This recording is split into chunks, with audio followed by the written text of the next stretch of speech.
On est parti. Monsieur Rui Mendes da Silva, bonjour. Bonjour Tanguy. Ça va? Ça va très bien et toi? Bah très bien, très très bien. Je suis content de te recevoir sur Kalimandjaro, le podcast des ambitieux. Je te souhaite la bienvenue. Merci à toi pour l'invite. Je t'en prie. T'es sur un projet ultra ambitieux. Ça, vraiment, je pense que tout le monde te le dit, non? Ouais. À chaque fois que tu me dis ce que tu fais, les gens doivent se dire quoi? Ouais, Comment? des fois on me croit pas, on pense que je mens et tout. C'est gênant des fois. Est-ce que je t'avoue qu'à un moment, je me suis dit, mais c'est pas possible. Tu dis là, c'est pas possible. Franchement, ça m'étonne pas. Ouais, non, les réactions généralement c'est ah ouais, mais comment tu fais et tout, c'est venu d'où, mais attends, mais ça demande beaucoup d'argent. C'est ça. Tes parents, c'est qui tes parents Richard, tu vois? Et ouais, les gens réel. sont très surpris. Non. Pour que tout le monde comprenne, Rui Mendes lance une marque de voiture, tu vois, une marque de voiture électrique en Afrique. En gros, est-ce qu'on peut dire que t'es le Tesla africain, comment il s'appelle, Elon Musk africain? En tout cas, on espère avoir la même réussite et le même développement au niveau international. C'est très important de le dire. Ouais. Mais oui, en termes de référence, ouais, c'est ça. En tout cas, franchement, c'est exceptionnel et c'est lourd, tu vois. Nous, quand on parle de Kalimandjaro, de Renault ambitieux, tu vois ce que je veux dire? Quand j'entends ça, je me dis, mais ouais, c'est ça. C'est nous, c'est ça qu'on veut voir, c'est ça qu'on veut entendre, c'est ce qu'on veut accompagner et voir ce que tu fais. Franchement, pour nous, c'est lourd, tu vois. Et je rebondis juste sur le fait que les gens soient très surpris quand je leur annonce ce que je fais. C'est aussi un signal très fort. Qui en a pas assez en fait. Ouais. C'est-à-dire qu'ils sont surpris parce que c'est rare. Or que dans d'autres zones du monde, en Asie ou aux États-Unis, des startups qui font des voitures, il y en a plein. Ah ouais? Ouais. Tu vois. Ça monte bien. Et alors que, autre aspect, j'ai remarqué que les gens, en tout cas les investisseurs, les gros, ils veulent ce genre de projet. Par exemple, si tu viens et tu leur parles de créer, je sais pas, une nouvelle marque de montre, ils vont dire ouais, c'est bien, tu vois, mais flemme. En tout cas, c'est pas. Eux, ils préfèrent. Je parle de vraiment des investisseurs, donc des gens qui ont les tales, comme on dit chez nous, tu vois. Eux, ils préfèrent mettre 100K et aller se casser la gueule sur un projet qui risquait d'en faire 1 million, que de mettre 50K et réussir sur un projet qui, tu vois, qui va faire juste 100 000, tu vois. Bah en fait, les gens qui ont beaucoup réussi, ils savent que c'est que de beaucoup réussir. Ouais. Tu vois ce que je veux dire? Ouais. Donc en fait, ils sont conscients du risque, mais ils savent aussi ce qui les attend sur la partie réussie du projet. Donc ils savent que effectivement il y a beaucoup de risques, mais ils savent aussi que sur des projets comme ça, qui sont énormes et qui ont une ampleur qui peut être internationale, les gains, ils sont énormes aussi. C'est ça. Si tu y arrives, ça va être un truc de fou, quoi. C'est ça. Tu vois. Et on a envie d'accompagner des gens qui risquent d'aller toucher la lune. C'est ça qui intéresse, en vérité. C'est ça. Et je pense qu'arrivé à un certain moment aussi, les gars, ils ont tout vu. Les gars, ils ont tout vu. Ils ont investi un peu à gauche, à droite. Et je pense qu'il y a aussi ce côté émotionnel. Ils ont envie de vivre une aventure qui est dingue. T'as raison. Et de faire partie d'une histoire aussi qui est dingue. Parce que aujourd'hui, comme tu le disais, des startups SaaS de logiciels, il y en a plein. Enfin, j'ai rien contre et c'est très bien. Mais aujourd'hui, des projets automobiles comme ça, dans cette région du monde, il y en a pas. Il y en a pas assez. Mais même, est-ce qu'il y en a? Les mix, ils sont là sur le Maroc. Ouais, c'est ça. Donc, il y a un projet en Ouganda qui s'appelle Kira Motors. Ils sont là depuis très longtemps, depuis 2010. D'accord. Mais ils n'ont pas vraiment réussi en termes de com, en tout cas, à sortir du pays, quoi. Ah, vraiment. D'accord. Donc, mais tu vois. Mais oui, on est vraiment au début de l'ère des véhicules, enfin, des marques de véhicules en Afrique, ouais. En tout cas, on est content de voir ça et on a envie d'accompagner ce genre de projet. La première question que je pose systématiquement, toi, c'est quoi ton ambition ultime? Au-delà même de Kemet Automobile, c'est quoi ton goal ultime? Honnêtement, ça paraît un peu utopique, mais c'est vraiment de pouvoir aider le maximum de gens. Parce que Moi, je suis quelqu'un qui aime beaucoup participer au projet des autres, aider, accompagner. Et aujourd'hui, le but, c'est vraiment de réussir au niveau business pour pouvoir aider le maximum de gens partout sur la planète, quoi. Donc ça, tu dis, il faut que tu fasses soit un bel exit, soit que la boîte vale des milliards. Est-ce que ton but, c'est de la mettre en bourse? Honnêtement, c'est d'aller le plus loin possible. Okay. Aujourd'hui, il y a des boîtes qui valent des milliards, qui ne sont pas en bourse. Okay. Aujourd'hui, tu as des boîtes comme la CMA CGM. Voilà, c'est des boîtes des boîtes familiales. On va dire. Voilà. Donc l'idée, c'est vraiment d'aller plus loin, que ça soit en bourse ou en termes de chiffre d'affaires. C'est vraiment d'atteindre le maximum. D'accord. Et oui, le milliard. C'est un objectif. Hein. C'est un objectif. C'est plus un rêve, c'est un objectif. C'est ça qu'on aime. Et du coup, de toute la richesse que tu vas pouvoir générer, eh bien, de pouvoir derrière aussi aider. C'est ça que tu dis. C'est ça. Pas après, juste pour aider, pas dans le sens naïf du terme. Okay. Aider, ça peut être financer des boîtes. Parce qu'aujourd'hui, nous, plus jeunes, on n'avait personne pour nous aider. Ouais. Et quand je dis personne pour nous aider, c'est personne pour nous financer, pour nous faire confiance, pour nous conseiller, pour nous mettre en relation. Ouais.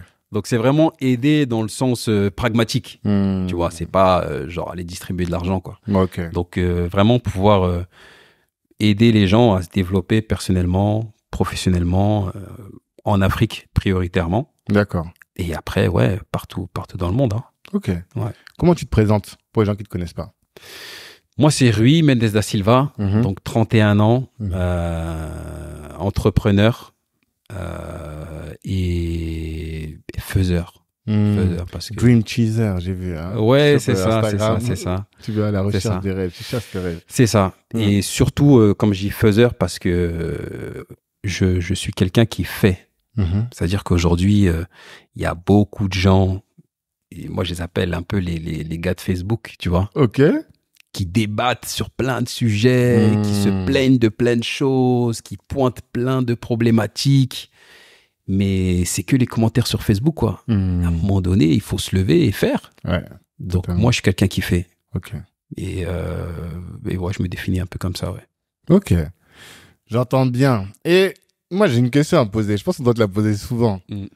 Vous avez mangé quoi, les Mendes da Silva? Ça, c'est la première fois que je fais un podcast où je reçois deux frères qui sont dans deux boîtes différentes. D'accord, ok. Et moi, quand j'avais fait le podcast avec Bruno, peu de temps après, on m'a dit, mais t'as déjà suivi le frère et tout? Je dis quoi? Mais non, le frère aussi, c'est un vrai truc. Hein. Je dis, ah ouais? Il dit, non, va regarder. Et là, je commence à regarder, je dis, ah ouais. Vous avez mangé quoi? Qu'est-ce qu'ils donnaient les parents? Franchement, je pense que c'est les parents. C'est pas ce qu'on a mangé dans l'assiette, mais c'est vraiment leur parcours. D'accord. Sans vraiment un échange entre nous et eux, parce que tu sais que les Africains, bon, ils sont pas très démonstratifs et tout. Ouais. Mais je pense qu'en grandissant, on s'est rendu compte que les parents, ils ont un parcours très ambitieux à leur niveau. D'accord. Tu vois, naître dans un village où il n'y a pas l'eau courante, il n'y a pas l'électricité dans les années 60. Totalement. Perdre les parents tôt. Aller travailler très tôt, quitter l'école, aller travailler très tôt, et dans ça, trouver la force et les ressources financières pour se retrouver après en Europe, travailler, créer un foyer, mettre les enfants à l'école, et encore vouloir une autre ambition de faire le chemin retour encore pour construire encore. C'est très ambitieux, quoi. Donc, je pense que indirectement, c'est ce qui nous a animés. Ouais. Et nous aussi, on a envie de raconter une histoire à nos enfants, de dire que voilà, nous aussi, on a commencé avec ça, et puis on a fait ça, quoi. D'accord. Et que eux aussi puissent écrire de belles histoires très ambitieuses, ouais. Pour les enfants, tu veux dire? Ouais, c'est ça. D'accord. Bon, je dis à tous ceux qui n'ont pas compris ce dont on parle qu'on a fait un épisode, plutôt, j'ai plus le numéro de l'épisode, avec Bruno Mendes da Silva, qui lui aussi est une start-up, lui aussi est dans la mobilité. Ouais. Ça, je me dis, non, les frères là, soit ils avaient des voitures devant les yeux quand ils étaient petits, je sais pas pourquoi. Et en plus, ils se mettent pas de limites, tu vois. Parce que c'est ça, en fait, le truc. C'est qu'est-ce qui fait que les gens ne vont pas sur des projets aussi ambitieux? C'est que bien souvent, ils se limitent eux-mêmes. Même s'ils ont un rêve, ils vont se dire, ah non, flemme, c'est pas possible. Mais tu sais que moi, je pense que j'étais pas forcément prédestiné à ça. D'accord. Parce que moi, de base, je suis quelqu'un de très simple. Tu vois, j'aime pas trop me prendre la tête. Moi, je live, quoi, tu vois. Ah ouais? Et ce truc-là d'être ambitieux et tout, depuis le plus jeune âge, c'est plus mon frère, Ok. Bruno, tu vois. Et moi, j'ai découvert l'entrepreneuriat à travers lui. D'accord. Donc, à travers sa boîte Greenlux. Ouais. Et c'est comme ça que moi, c'est venu progressivement, on va dire, en étant dans la boîte, en voyant comment les choses se déroulent, en participant aussi. D'accord. Et à un moment donné, je me suis dit, putain, en fait, c'est un truc de ouf d'avoir une boîte, une start-up. Bon, il y a plein de problèmes, mais c'est hyper excitant, quoi, si je veux dire, vraiment, au sens premier du terme. Et donc, je me suis dit, ouais, moi aussi, je veux mon aventure, quoi. Donc, à un moment donné, j'ai quitté le navire. D'accord. Et puis, je me suis dit, Rui, bah, vas-y, il est temps que toi aussi, tu vives ton histoire. Tu fais quoi? T'étais étudiant quand t'as rejoint Greenlux? Non, moi, j'ai un parcours assez atypique. Donc, moi, je suis pas un produit des grandes écoles. Moi, j'ai quitté l'école après le bac. D'accord. Parce que, comme je te dis, moi, je suis quelqu'un de très simple à la base. Et moi, il me fallait juste de l'argent pour vivre et faire des projets futurs. Okay. Donc, moi, j'ai quitté l'école après le bac. Et j'ai commencé à bosser en tant que vendeur, à gauche, à droite, mettre de l'argent de côté. Voilà, j'avais pas vraiment de projet précis, mais je savais qu'il y allait un projet. Enfin, je sais que j'allais avoir un projet à un moment donné, quoi. Ok. Donc, c'est comme ça que, avec le temps, mon frère a monté sa boîte et à un moment donné, il m'a dit, écoute, Rui, voilà, le projet, là, il est sur pied. Donc, écoute, viens voir ce qu'on fait et puis participe, quoi. Okay. Donc, c'est là que je suis rentré. J'ai commencé vraiment au bas de l'échelle. C'était une boîte de location de voitures, de service de chauffeur. Ouais. Donc, moi, je m'occupais tout simplement des opérations. Donc, aller livrer les locations. J'avais passé la formation chauffeur aussi, VTC. Ouais, c'est pour ça que tu étais VTC. C'est ça. Okay. Donc, je conduisais les clients, etc. Okay. Que sur la spécificité, c'était que des véhicules propres. C'est ça, véhicules électriques. Exactement. Donc, on a été la première boîte de location de voitures électriques à Paris. Ah, c'était la première? Ouais, okay. la première. Je savais pas ça. La première. Et en fait, petit à petit, bah, en augmentant mon implication, ma motivation, bah, j'ai réussi à avoir de belles réussites quand même dans la boîte, signer des clients, au niveau des opérations, améliorer des process. Et bah, j'ai gravi les échelons petit à petit jusqu'à arriver dans la direction de la boîte. Et voilà, et de là, j'ai vraiment vu qu'est-ce que c'est que gérer les finances, essayer de convaincre des investisseurs de rejoindre la boîte. Ouais.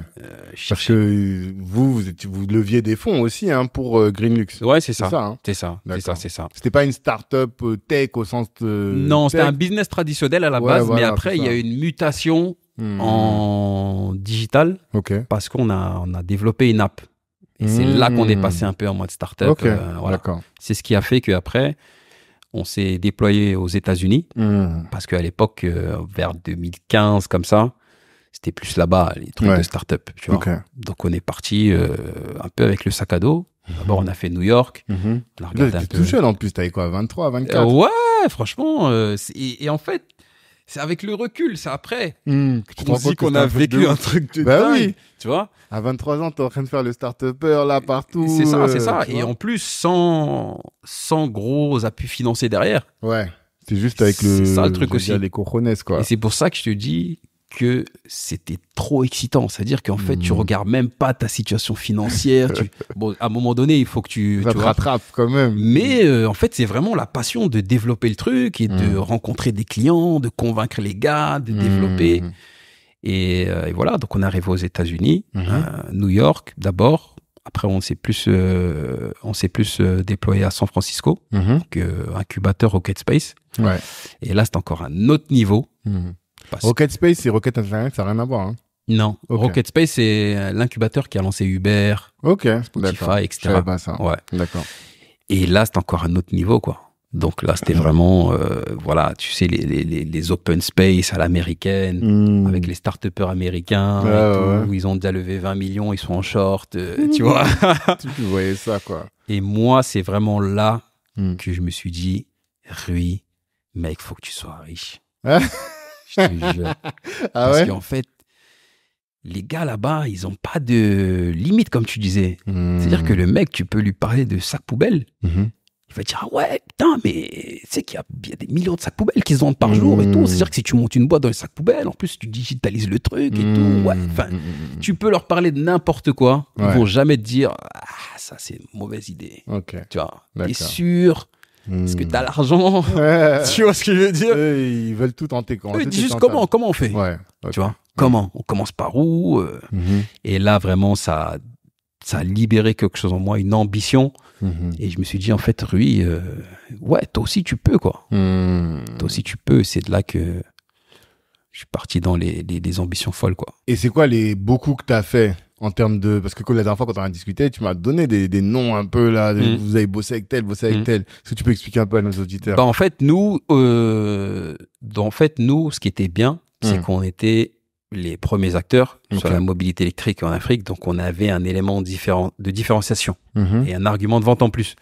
Donc, l'idée, c'était de proposer aux boîtes de passer à l'électrique, en fait. Donc, le service de chauffeur et les véhicules de location. Et donc, on a réussi à avoir des super clients, notamment Fashion Week. On a fait les 100 ans de la marque Montblanc. C'est-à-dire que la marque Montblanc, ils ont fait venir leurs 100 meilleurs clients du monde entier à Paris. C'est nous qui les avons gérés sur le plan de transport pendant 3 jours.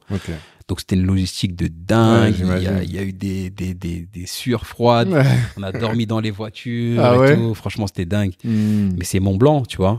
On a travaillé avec John Galliano. On a travaillé avec Louis Vuitton. Voilà, on a fait les plus grosses marques. On a transporté les plus grandes célébrités. On a fait le Festival de Cannes aussi. On a fait l'anniversaire de Naomi Campbell. On a transporté Woody Allen. Et en fait, tout ça, c'est des choses que moi, je découvrais, qu'on découvrait tous, tu vois. Et je parle de moi personnellement. J'ai découvert un monde. Je me suis dit, Rui, toi, tu viens de banlieue, tes parents, c'est personne. Tu te débrouilles et tout. Et là, tu te retrouves à dealer des contrats de dizaines de milliers d'euros avec des boîtes internationales, transporter des célébrités. Et tu te dis, en fait, ouais, il y a un monde en dehors de ce que nous, on connaît. De nos banlieues ou de notre précaré, quoi, tu vois. En fait, c'est juste le fait d'aller tester, quoi. Quand tu testes, quand tu fais, tu découvres. Tant que tu fais pas, tu regardes de loin, tu te dis, ah bon, c'est relou, tu vois, il se passe rien. Mais dès que tu commences à tester, à faire, tu te dis, ah tiens, c'est possible. Ah, c'est possible. Ah, c'est possible. C'est ça. Et toi, t'allais de projet en projet, quoi. C'est ça. Et même physiquement. Moi, je le dis, il faut le dire, tu vois. Nos jeunes, bon, ça a changé maintenant, je pense. Mais nous, à l'époque, on sortait pas trop de nos banlieues, quoi. Quand on sortait, c'était pour aller à Châtelet.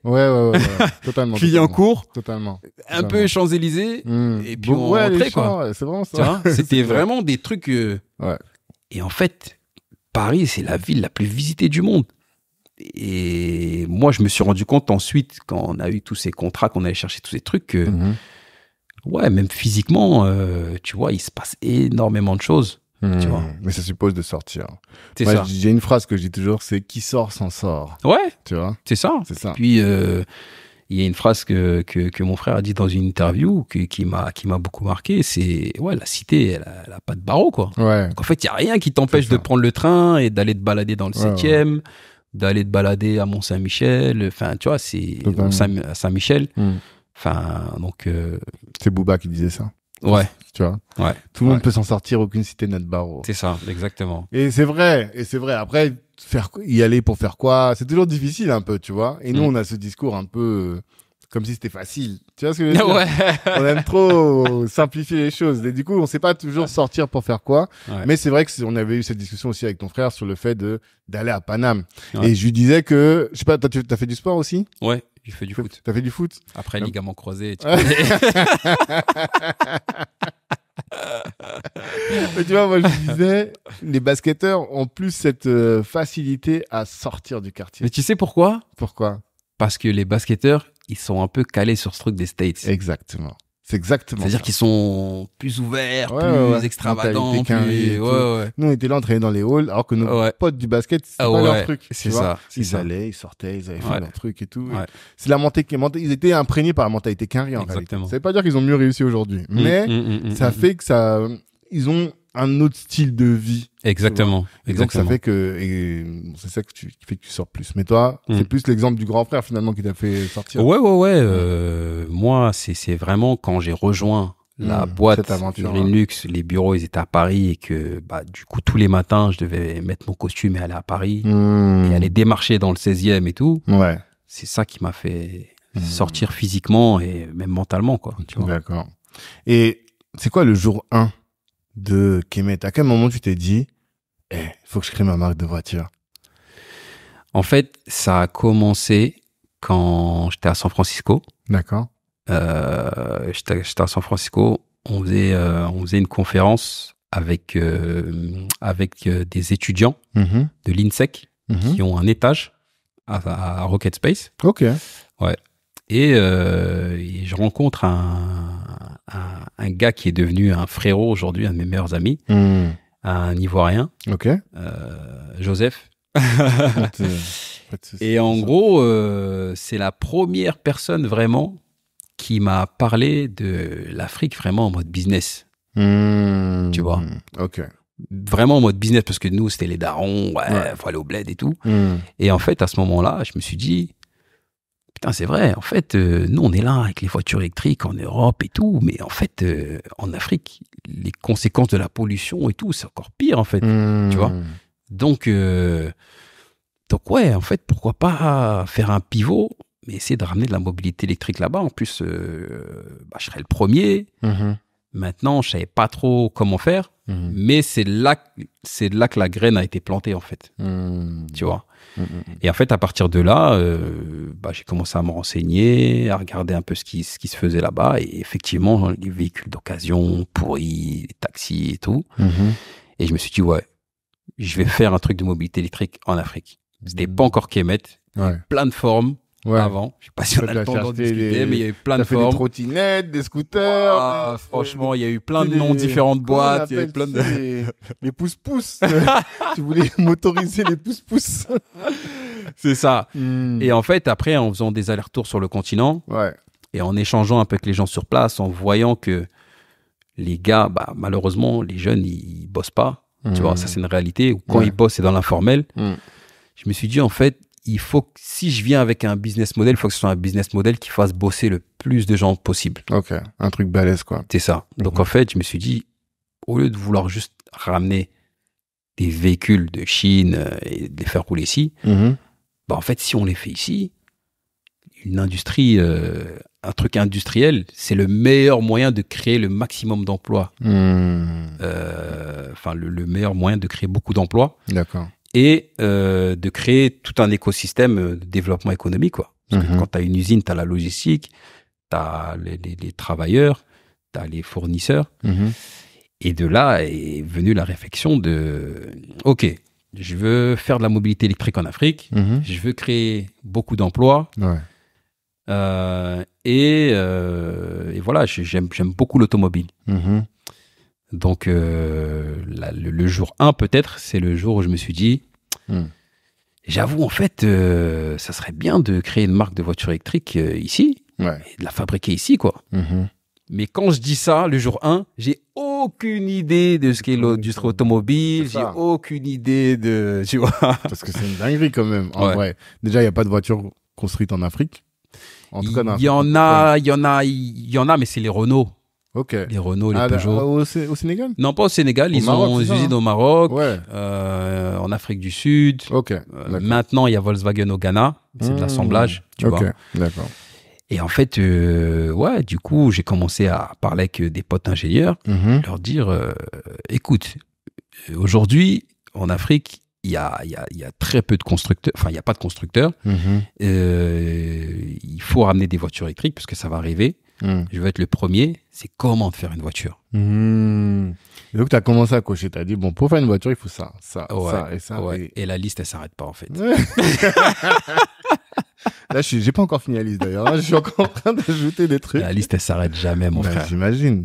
Que ce soit en termes de technique ou financier, ça s'arrête jamais. Mais il y a cette flamme de se dire, dans tous les cas, ça va arriver.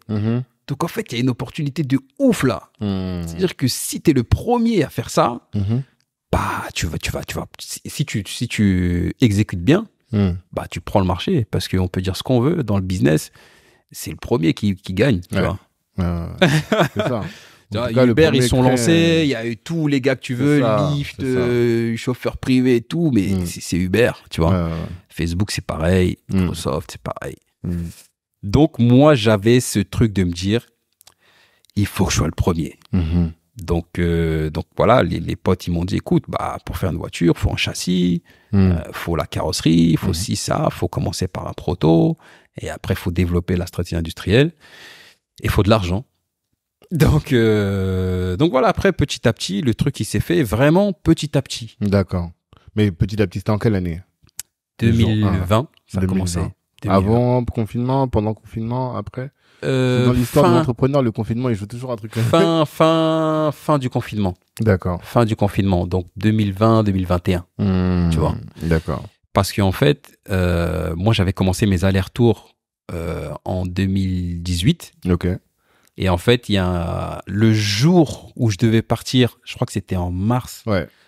Le 17. Ouais, je te jure, je vais jamais l'oublier cette date. Ouais. C'était le 16 ou le 17 mars 2020. Là, le confinement. Le jour de mon billet d'avion, je devais aller à Abidjan. Confinement, mec. Ouais.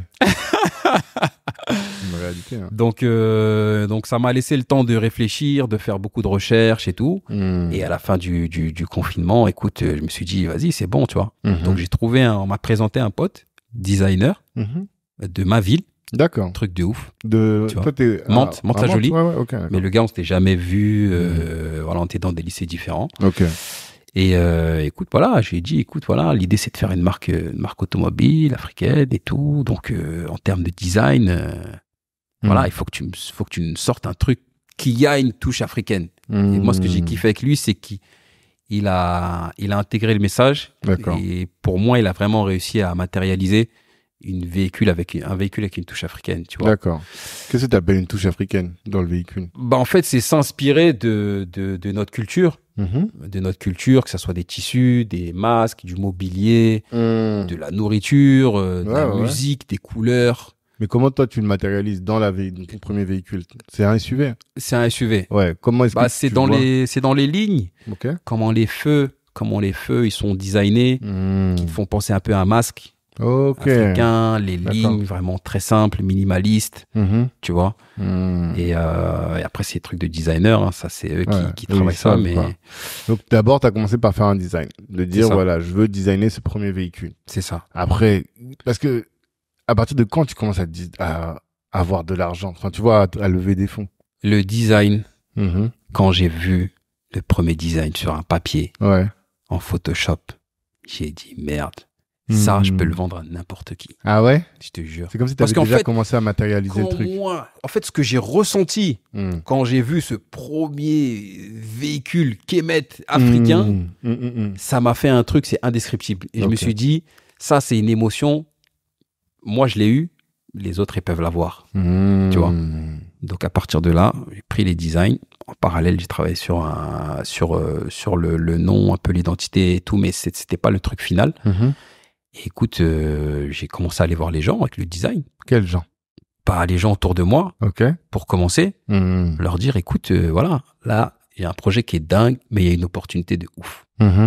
Donc, écoute, l'idée, c'est de créer une marque automobile, voiture électrique, mais avec une ambition internationale. Et j'ai déjà commencé. Et ça change tout. C'est pas juste une idée pure, quoi. J'ai tu vois. déjà commencé, regarde, on a déjà les designs et tout. Et les gars, quand ils voient le truc, ils se disent waouh, il est avancé. Et en fait, en voyant le c'est design, comme si t'avais un poke, alors qu'en fait, c'est un dessin pour l'instant. En voyant le design, les gars, ils se projettent. Et c'est pour ça qu'une des leçons que j'ai retenues en entrepreneuriat, c'est de commencer. Peu importe ce que t'as, peu importe le niveau d'avancement, c'est de pouvoir dire aux gars, bah, j'ai tellement cru que j'y mets mon temps, j'ai commencé, quoi. Versus venir avec une idée. Et le gars, il dit, mais attends, mais tu taffes et tout, comment tu vas faire? Tu vas commencer quand? Par quoi? Tu vois? Et toi, t'as quitté ton taf, en plus. Moi, j'avais ma boîte à l'époque. Donc, je faisais de la conciergerie. Donc, j'accompagne les particuliers, les professionnels dans leurs besoins quotidiens, mais plus sur la partie mobilité. Et ça me permettait d'avoir beaucoup de temps, en fait. Ouais, t'étais plus Tu vois, parce disponible. que je gère mes clients comme je veux et tout. Et donc voilà. Donc, j'ai commencé à aller voir des gars, à gauche, à droite. Il y avait de l'engouement, mais bon, le projet était quand même gros et tout. Ouais. Et Ça, des fois, c'est tellement gros que ça fait peur. Donc, tu peux pas Ouais. en parler à n'importe qui. Parce qu'il y a des gens, ils vont juste te dire, ouais, C'est c'est ça. gros pour moi, ça. c'est ça. Et Tu dans la communauté, vois. le sujet qui est un peu tabou, qui fait mal, c'est que les projets hyper ambitieux, ça fait peur, tu vois. Ouais. Parce que personne n'a les épaules pour assumer ça. Donc en fait, j'ai rencontré après mon associé actuel, Nissi? Nissi. Ah, d'accord. Goulou. Ça arrivait tôt, en fait, alors. Donc en fait, moi, j'ai vu des articles passer sur LinkedIn disant la sœur de Burna Boy, première ingénieure noire, femme, à avoir designé le Range Rover 2022 Ouais. et tout. Je me suis dit, waouh, incroyable. Donc en fait, il y a des gars dans la communauté, même si elle est anglophone, Ouais. mais il y a des Africains qui sont dans des boîtes de ouf et qui font des trucs de ouf. Donc en fait, faut juste les convaincre de venir bosser sur le continent, quoi. Ouais. Donc j'envoie un premier message LinkedIn. Salut d'ici, how are you doing? Congratulations, etc. pour ce que tu as fait chez Range Rover et tout. Voilà, moi je travaille sur un projet automobile en Afrique. Et toi, tu as les compétences. Ça serait bien qu'on se parle et puis qu'on voit qu'est-ce qu'on peut faire, quoi. Ok. Elle me répond pas. Forcément. Une semaine, 2 semaines. Tu connais follow-up. On voit un deuxième message. Elle répond pas. Toujours pas. Je me dis, putain, c'est mort. Mais à ce moment-là, tu voulais faire quoi avec elle? C'est quoi ton but? En fait, moi, je me suis dit, c'est une ingénieure. Donc, en fait, elle va savoir ce qu'il faut faire. Ouais. 2, c'est une africaine. Donc, forcément, elle va être touchée par le projet. Ok. Et 3, c'est la sœur de Burna Boy, tu vois. Il y a les talents. Donc, il y a le côté marketing, il y a le côté, voilà, peut-être investissement, etc. Donc, en fait, je me suis dit... Mais tu t'es pas dit, à aucun moment, parce que c'est ça aussi qui fait peur, que les gens, qui fait peur aux gens. Il y a des gens, ils vont se dire, mais qu'est-ce qu'elle va me calculer? Tu vois? Ouais. Toi, tu t'es même pas posé la question, tu t'es dit, non. C'est la bonne personne, et je l'attaque, c'est tout, il n'y a pas de problème. En fait, c'est pour ça que j'ai dit tout à l'heure que je suis un faiseur, c'est-à-dire que je me dis, j'ai quoi à perdre versus j'ai quoi à gagner. J'ai quoi à perdre, elle va pas me calculer. Elle va jamais aller dire aux gens, ouais, il y a un mec sur LinkedIn qui m'a écrit, elle a pas le temps. C'est vrai. Et au mieux, elle me répond et on avance, quoi. Donc voilà, à partir de ce moment-là, si j'ai mon intégrité physique, elle est pas en jeu, ou ma santé, je le fais, tu vois. Y a pas de raison. Donc, et en fait, il y a aussi cette volonté. C'est-à-dire que, en fait, je suis arrivé à un niveau où j'ai tellement envie de réussir que je me mets pas de limite, pas de barrière, tu vois. Donc, j'ai écrit 2 fois, elle m'a pas répondu. J'ai écrit une 3e fois, elle m'a répondu. Hello Rui, j'ai dit yeah. Et de là, on a échangé vraiment.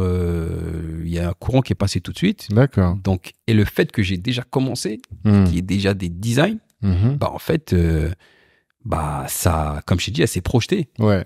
Et puis en plus, avec une voiture, tu peux pas tellement plus commencer, en vrai. Ouais. Tu vas pas construire la voiture dans ton garage. C'est pas comme un SaaS où, tu vois, exactement. tu prends un petit dev, il te fait ça. Exact. Non. Tu peux aller, au pire construire une maquette, à la limite, mais même l'intérêt de la maquette, il n'est pas énorme, tu vois. Ouais. Donc, ce que tu as fait, c'est le max de ce que tu pouvais faire à ton niveau. C'est ça. C'est ça. Exactement. D'accord. Et en fait, à partir de là, donc on a fait un premier call. Et en fait, elle avait déjà le plan parce qu'en fait, l'année où j'ai rencontré, c'est l'année où elle avait déjà prévu de partir de Range Rover. Et elle est rentrée faire un truc dans l'automobile, mais elle savait pas quoi. Ah, ok. Un truc de ouf. Alignement des planètes. Donc en fait, ça aussi, c'est quelque chose que j'ai appris dans l'entrepreneuriat, c'est que il y a un 6e sens, il y a un truc. Il y en a qui diront c'est la religion, il y en a qui diront c'est 6e sens, il y en a qui diront c'est, je sais pas. Mais il y a ce truc qui est intangible qui est là et il faut le suivre. Ouais. Tu vois ce que je veux dire? Ouais. Parce que comme tu as dit, j'aurais pu me dire, mais qu'est-ce qu'elle va me répondre? Tu vois? En plus, j'imagine quand tu l'as découvert, il y avait de la presse sur elle. De donc ouf! Forcément, elle devait avoir des milliers de sollicitations, en tout cas des centaines. En plus, à côté de ça, elle est chanteuse, elle est artiste. Donc je lui ai écrit, elle m'a répondu, elle pensait quitter Range Rover, elle cherchait un projet. Boum, Rui arrive. Donc en fait, le courant, il s'est fait, on a échangé, je lui ai montré les designs, elle a kiffé le nom, l'identité et tout. Et elle m'a dit, écoute, vas-y, let's go.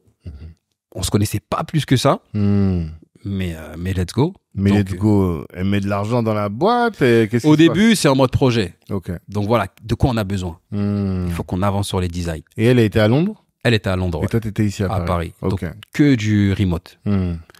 Donc, écoute, on bosse, on essaie de faire des choses qui demandent le moins d'argent possible au début. Mais à un moment donné, on se rend compte que c'est bon, il faut de l'argent, quoi. Ouais. Donc, à partir de là, écoute, on se dit, vas-y, il faut qu'on lève des sous pour matérialiser le design, fabriquer un prototype. Ouais. Donc, elle a un ami avec qui elle était à l'école, qui a monté une boîte de prototypage en Asie. Ok. Et donc, on se dit, il faut de l'argent pour ça. Ok. Donc, à partir de là, on commence à chercher des fonds. Mais on arrive à convaincre le partenaire de commencer à fabriquer le truc, quoi. Malgré tout. Tu vois. Parce que c'est une relation long terme, voilà, qu'on lui a vendu et tout. Parce que lui, il est jeune aussi. Ouais. Donc, il se dit, c'est aussi un projet qui peut me... Totalement.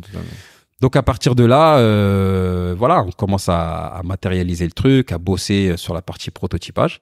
Et à côté, on a notre premier investisseur, qui est son frère, Burna Boy. Donc, qui vient avec des financements et qui nous permet d'être plus à l'aise, tu vois, de commencer à construire une équipe, d'être en mode pro, quoi. D'accord. Plus jeune, un peu fougueux. Voilà. T'es plus dans ton garage. C'est ça. Et à partir de là, écoute, on se dit, il nous faut tant. Donc, eux, ils viennent avec la première partie. Et après, on convainc d'autres investisseurs. Parce qu'en fait, plus on avance, plus c'est simple de convaincre.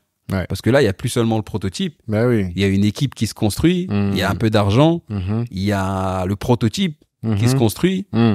Donc là, ça fait quand même des éléments, quoi. Ouais. Et avant même d'aller plus en profondeur, pourquoi Kemet Auto? Je sais, déjà, tu vas expliquer ce que ça veut dire pour les gens qui connaissent pas. Mais c'est un nom qui est très lourd de connotation, tu vois. Pour moi qui ai fréquenté les milieux kamites un peu, tu vois, c'est pas rien d'appeler son nom comme ça, sa boîte comme ça. T'aurais pu trouver des noms un peu plus soft. Ouais, soft, fancy, Kenry, tu vois ce que je veux dire. Mais là, t'as donné un nom, ça donne un tampon sur ton projet, de dire ça, c'est un projet qui est deep, tu vois. Je parle même pas du scarabée, de comment on appelle ça, ou Mezout, tu vois, la Renaissance et tout. C'est lourd, ça. Ah, tu connais Tanguy, hein? Waouh! Gros, moi je te dis, je parle pas beaucoup de ça, hein, mais j'étais. Waouh, d'habitude je dois faire tout le speech et tout. Mais... Non. Je voulais faire le logo de Black Panther, je voulais que ce soit un scarabée. D'accord. Mais il y a des gars qui me disaient non, le problème du scarabée, c'est que ça fait pas propre. Tu vois, c'est pas un animal qui. Ouais, d'accord. C'est pas comme si tu mettais un cochon, mais. Oui, non, je vois ce que tu veux dire. Symboliquement, c'était lourd. Parce que c'est la Renaissance, tu vois. Mais, voilà, d'un point de vue, commercial, certains m'avaient découragé, tu vois. C'est pour ça que nous, le logo est très simple. Exactement. Il est épuré, vous avez réussi à bien le faire. Ouais. Mais, tu vois ce que je veux dire? Ça montre que t'as un fond idéologique qui est pas le même que tous les autres. Moi, en tout cas, c'est comme ça que je le comprends. Qu'est-ce que tu peux nous dire par rapport à ça? Écoute, moi, c'est assumé à 200%. J'ai pas de mal à faire le speech devant n'importe qui, que ce soit des gens de la communauté, des Blancs, des Chinois, des Sud-Américains. Aujourd'hui, chaque partie du monde a son identité et le prône fièrement. Aujourd'hui, le Made in France, c'est un label. Macron, le président Emmanuel Macron, il se bat pour que les produits soient made in France. Et même quand on peut mettre un petit drapeau, on le met. Les États-Unis, c'est pareil. Le patriotisme là-bas, il a un niveau incroyable. Totalement. Donc pourquoi nous, ça devrait être un tabou en fait? C'est-à-dire que moi, quand j'appelle le projet Kemet, c'est pour déjà la connotation historique. Parce que comme on dit, pour savoir où tu vas, il faut que tu saches d'où tu viens. Totalement. Ce que tout le monde fait aussi. Donc, c'est de dire aux gens, les gars, l'Afrique là, avant, on était devant tout le monde. C'est-à-dire que les savants qui étaient en Europe à l'époque, etc., ils venaient en Égypte pour apprendre, pour lire les mathématiques et tout. Mais ça, tu l'as appris où? C'est ça qui intéresse. Moi, c'est vraiment Internet. Hein. Ok.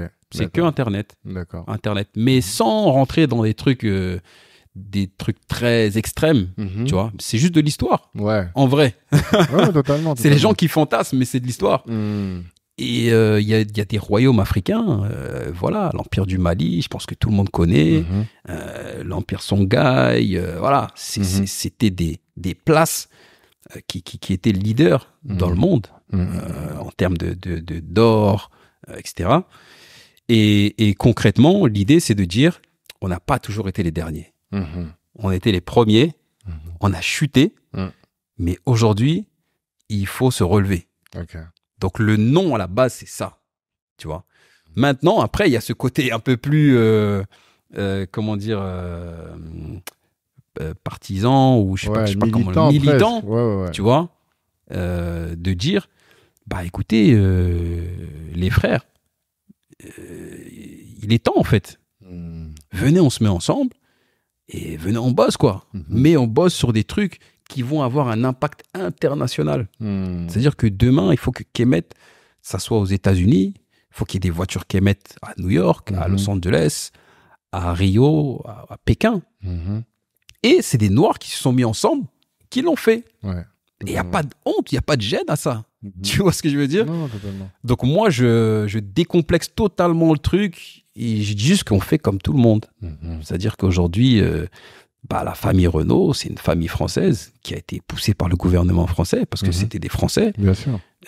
Henry Ford, qui est un Américain, qui a été poussé par le gouvernement américain. Aujourd'hui, il y a Kemet qui va être poussé par sa communauté et par ses institutions, son continent, mais en travaillant toujours avec le monde entier. Aujourd'hui, on travaille avec Dassault Systèmes. Ils connaissent l'identité du projet, ils n'ont aucun souci avec ça. On travaille avec la CMA CGM, ils n'ont aucun souci avec ça. L'idée, c'est juste de faire du business. Totalement.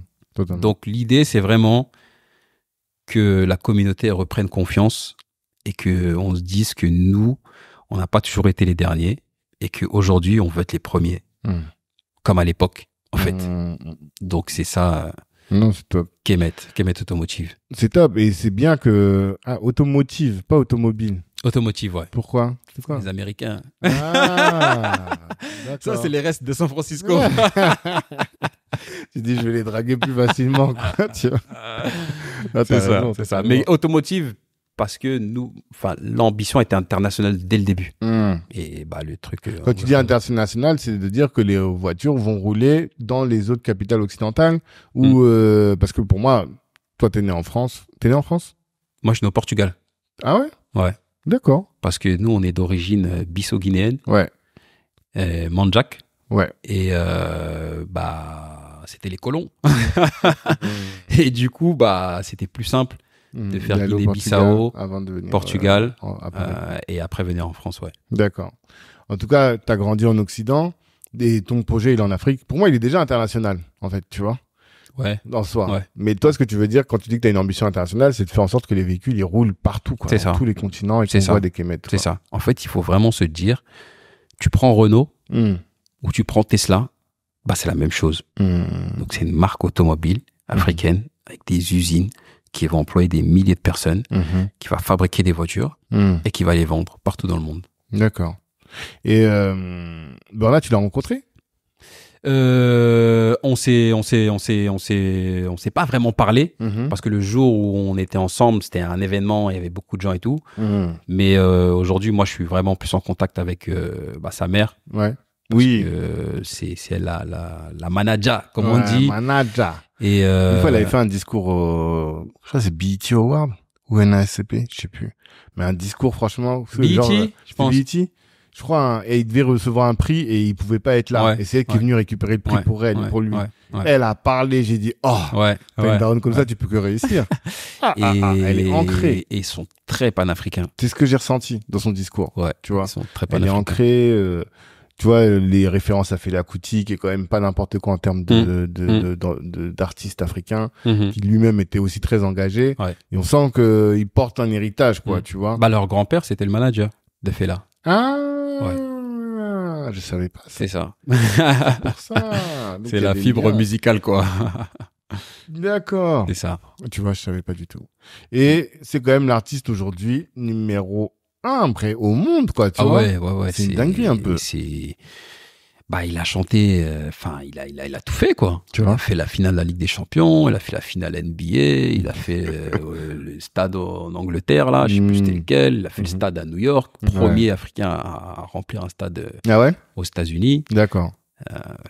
C'est un exemple, tu vois. Une dinguerie. Et il véhicule toujours cette idéologie panafricaniste. Ouais. C'est-à-dire qu'il ne s'est pas dit aujourd'hui, je suis exposé. Il faut que je lève un peu le pied parce que sinon les gars ils vont me mettre dans une case. Et en fait il a pas levé le pied et il a toujours le succès qu'il connaît avec toutes les communautés du monde. Donc je pense que c'est pour ça que le lien il s'est fait vite avec cette famille. C'est-à-dire qu'en fait ils ont tout de suite compris et embrassé la mentalité Kemet, quoi. Parce qu'ils sont dedans en fait. Et en fait moi je me dis le même chose pour Kemet. Pourquoi on va avoir honte de prôner le Made in Africa ou prôner le fait que la communauté noire doit travailler ensemble? Lui, il l'a fait pour la musique et ça marche. Ouais, totalement. Tu vois?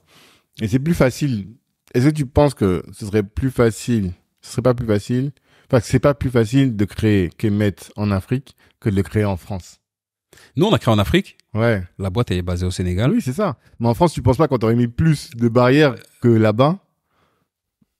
Déjà, le message n'aura pas été le même. Ouais. C'est-à-dire que tu dis, t'as une marque africaine, ta boîte elle est créée en France. Ça a pas de sens. Tu vois, mec. Ouais, ça a pas de sens. Et ça rentre dans ce truc de gars de Facebook. Que j'aime bien dire, les gars de Facebook. Tu vois, ils parlent de l'Afrique, mais ils sont ici, tu vois.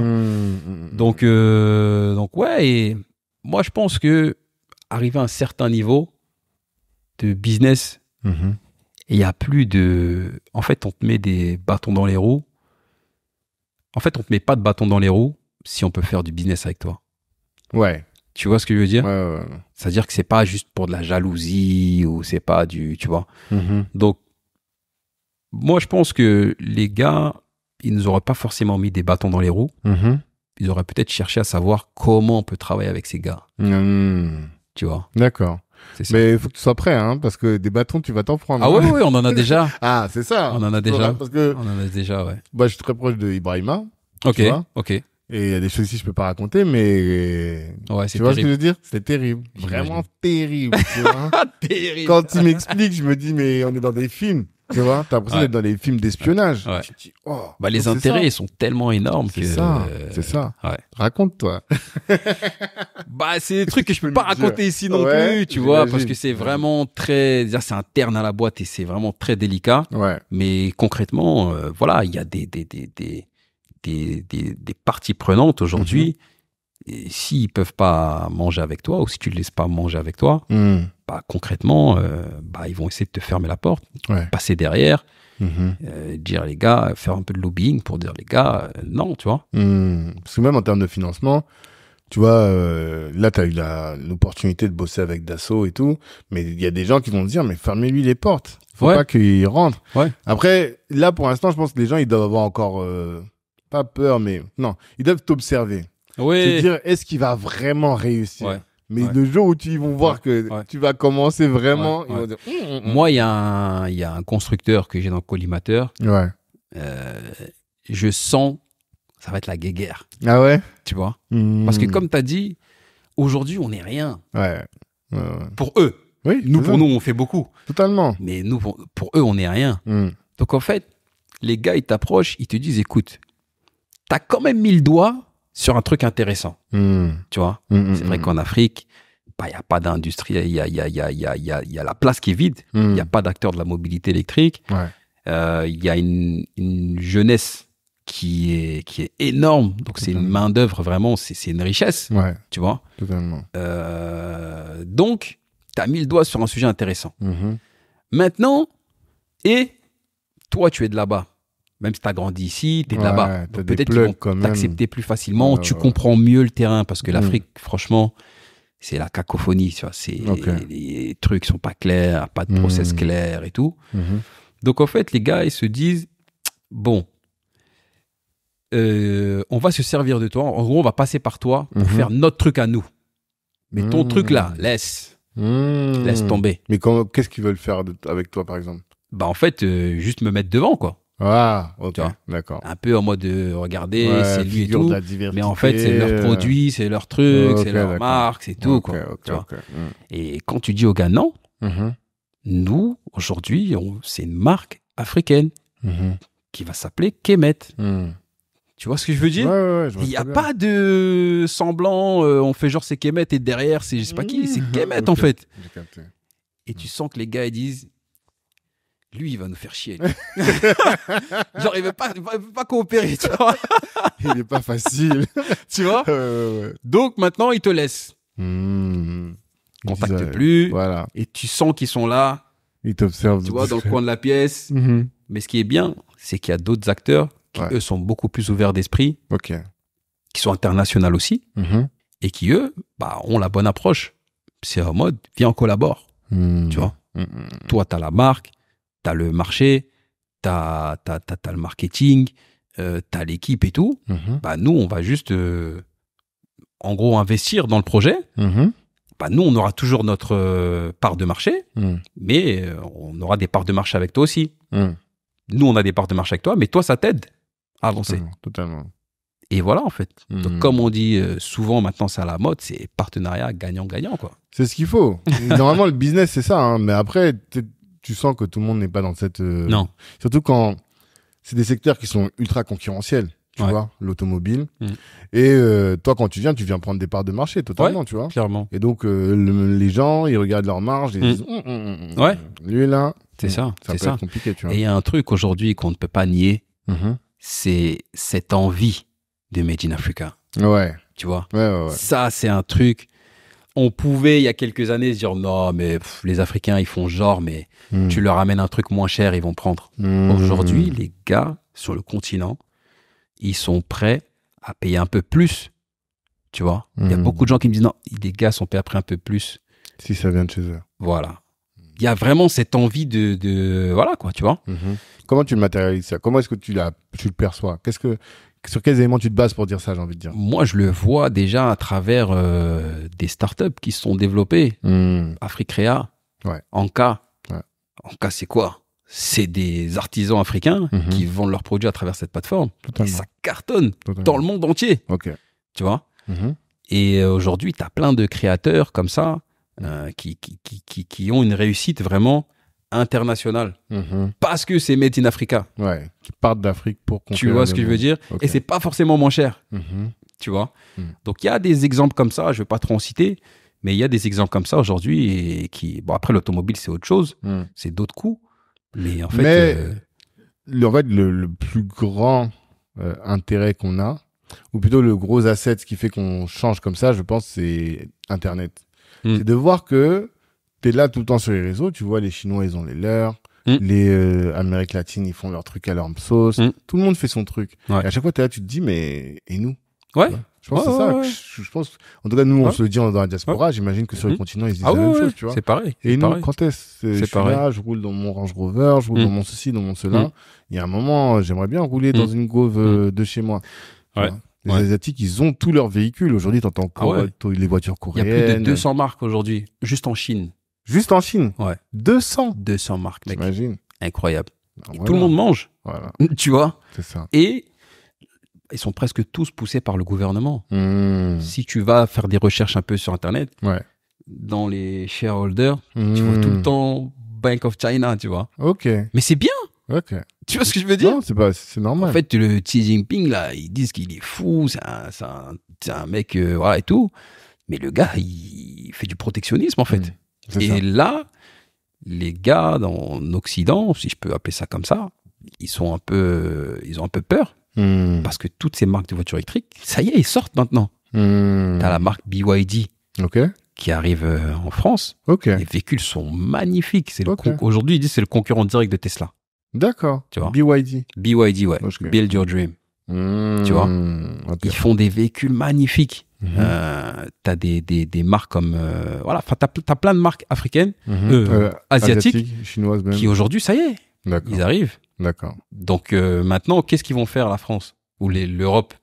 Ils vont mettre des lois aussi de protectionnisme. Bien sûr, c'est la base. Mais nous, chez nous... Et c'est ça, c'est une des difficultés supplémentaires qu'on a, c'est d'arriver à convaincre nos autorités, que nous, il faut nous protéger, en fait, aussi. Ça, tu sais, à une époque, je faisais du business sur le riz, tu vois. Ok. Et j'ai accompagné un producteur burkinabé, si mes souvenirs sont bons, malien ou burkinabé, qui voulait vendre du riz produit localement. Je pense que c'était au Mali, non, c'était en Guinée. Bon, bref. En tout cas, il voulait produire. Mais il disait que même sur le marché local, donc le marché de son propre pays, il pouvait pas vendre, il était pas compétitif.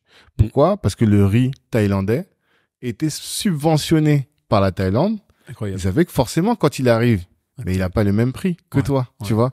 Toi, tu vends avec ton coût de revient. Et lui, son pays à lui, ne le subventionne pas. Donc, ça fait que le riz local est moins cher et plus cher que le riz importé. Et donc, forcément, le candidat, enfin, le client local, le marché, il va absorber le produit étranger. C'est en ça que, tu vois, souvent, on dit, dans nos milieux, on dit souvent, ouais, la politique, flemme, c'est pas pour nous, on s'en fout, ils font rien pour nous. Non. Tu vois, c'est une grosse erreur. Exactement. Ça, c'est une grosse erreur. Et là, ce que tu dis, c'est que toi, dans ton business, si t'es pas d'accointance avec des politiques qui te poussent, mais tu pourras jamais t'en sortir. C'est-à-dire qu'en fait, bon, après, nous, notre problème en Afrique, c'est qu'on a eu trop de désillusions et on était trop déçus, en fait. Ok. Donc, en fait, on pense que, comme tu dis, les politiques, nous, on les calcule plus. De toute façon, voilà, c'est des corrompus, tout ça, là. Mais en fait, arrivé à un certain niveau de business, sans la politique, tu peux pas. Totalement. Les gars qui te disent, ouais, la politique, je calcule pas, c'est des entrepreneurs qui ont des business, comment je peux dire, de petite taille, si je peux dire ça. C'est pas péjoratif, hein. Mais aujourd'hui, tu as un resto, t'as pas besoin du gouvernement. Ouais. Tu vois. Encore que... Et encore, tu vois. Si tu veux des taxes en moins et tout. Ça, en fait. Tu vois.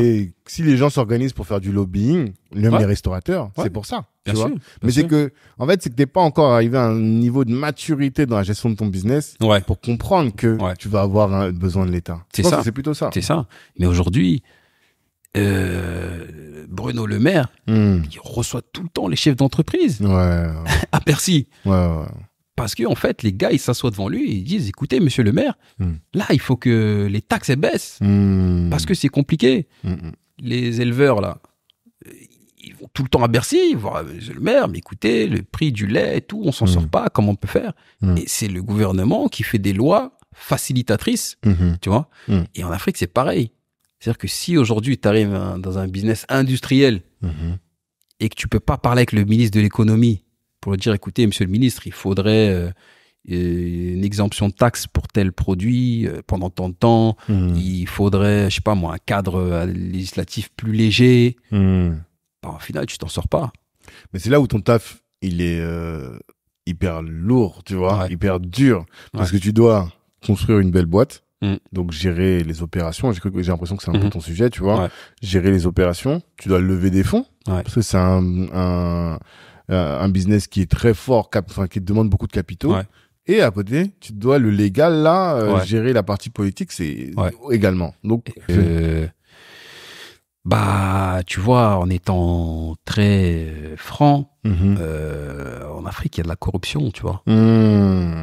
Et aujourd'hui, ça, c'est, pour moi, c'est un fléau. D'accord. Parce que ça veut dire que le gars, quand tu lui présentes ton projet, il voit pas il voit l'impact du projet. Il te dit, il te le sent. Mais il y a ce côté de, c'est comment, tu vois? Il y a quoi pour moi? Tu vois ce qu'il veut dire? Et ça décourage tellement de gens. C'est-à-dire qu'il y a tellement de gens aujourd'hui qui, quand ils arrivent face à ça, nous, on est en grande ici, c'est une situation qui va jamais arriver. En tout cas, moi, j'ai jamais entendu, tu vois. Et en fait, arriver là-bas, c'est tellement visible. Et en fait, ça impacte tellement ton activité qu'il y a 80% des gens qui laissent tomber. Donc moi, mon travail, c'est d'essayer de contourner ça avec les contacts, en convainquant les gens, en essayant aussi d'avoir un impact d'avoir un impact en termes de communication ou quoi, tellement important. Pour que les gens se disent, on est obligé de bosser avec lui. Tu vois ce que je veux dire? Donc c'est très technique, mais c'est nos réalités. C'est nos réalités, il faut faire avec. Ça, c'est très important aussi de s'adapter. Parce que tu peux pas venir avec la mentalité européenne en Afrique et penser que tu vas rentrer au bout de 2 mois, tu vois. Ouais. Qu'est-ce qui t'a le plus choqué en termes de, tu t'es dit, ça vraiment, là, c'est parce que je viens d'Occident que Franchement, je peux pas accepter ça. Enfin, j'ai du mal avec ça. c'est le côté process. Mhm. C'est-à-dire que il y a très rarement un process très clair. Ok. Et nous, ici, t'arrives, je sais pas, n'importe où, le gars, il te sort un truc, un calendrier, il te donne des rendez-vous, même si c'est dans 2 mois. Mhm. Le rendez-vous, il est pris, tu vois. Mhm. Ouais. Mais là-bas, malheureusement, les process sont très rarement très clairs et Ok. très précis, quoi. Mhm. Donc, c'est souvent un peu de dernière minute Mhm. et il faut faire avec, tu vois. Ouais, t'es obligé de t'adapter. Mais c'est chaud Mhm. parce que, voilà, comme je te dis, nous, la diaspora, on a grandi ici, des trucs très clairs et structurés. Mhm. Et si t'arrives pas en mode patience et genre, vas-y, tu sais quoi, je vais essayer de m'adapter, Mhm. tu vas rentrer. Mhm. J'en connais plein. Ouais, Ils sont rentrés. Ouais, ils se sont dit, c'est mort, tu vois. Mhm. Donc, c'est une difficulté en plus. Mhm. Mais, pour moi, et ça, c'est l'ambassadeur du Sénégal qui m'a dit ça un jour.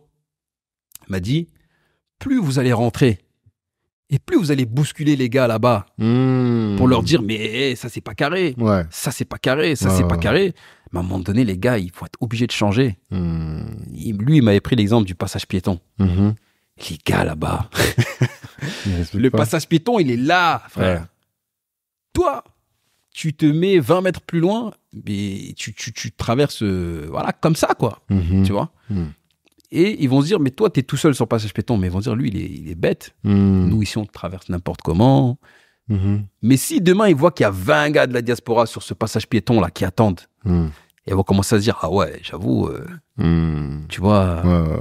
voilà, quoi, tu vois. Ok. Après, c'est pas pour dénigrer, tu vois, les habitudes qu'il y a là-bas, parce que c'est l'environnement qui est comme ça. Ouais, c'est ça. Mais c'est vraiment pour dire que nous, la diaspora, on peut avoir cet impact Mhm. de bousculer un peu Mhm. les choses et essayer de faire que les choses changent, quoi. Mhm. Tu vois.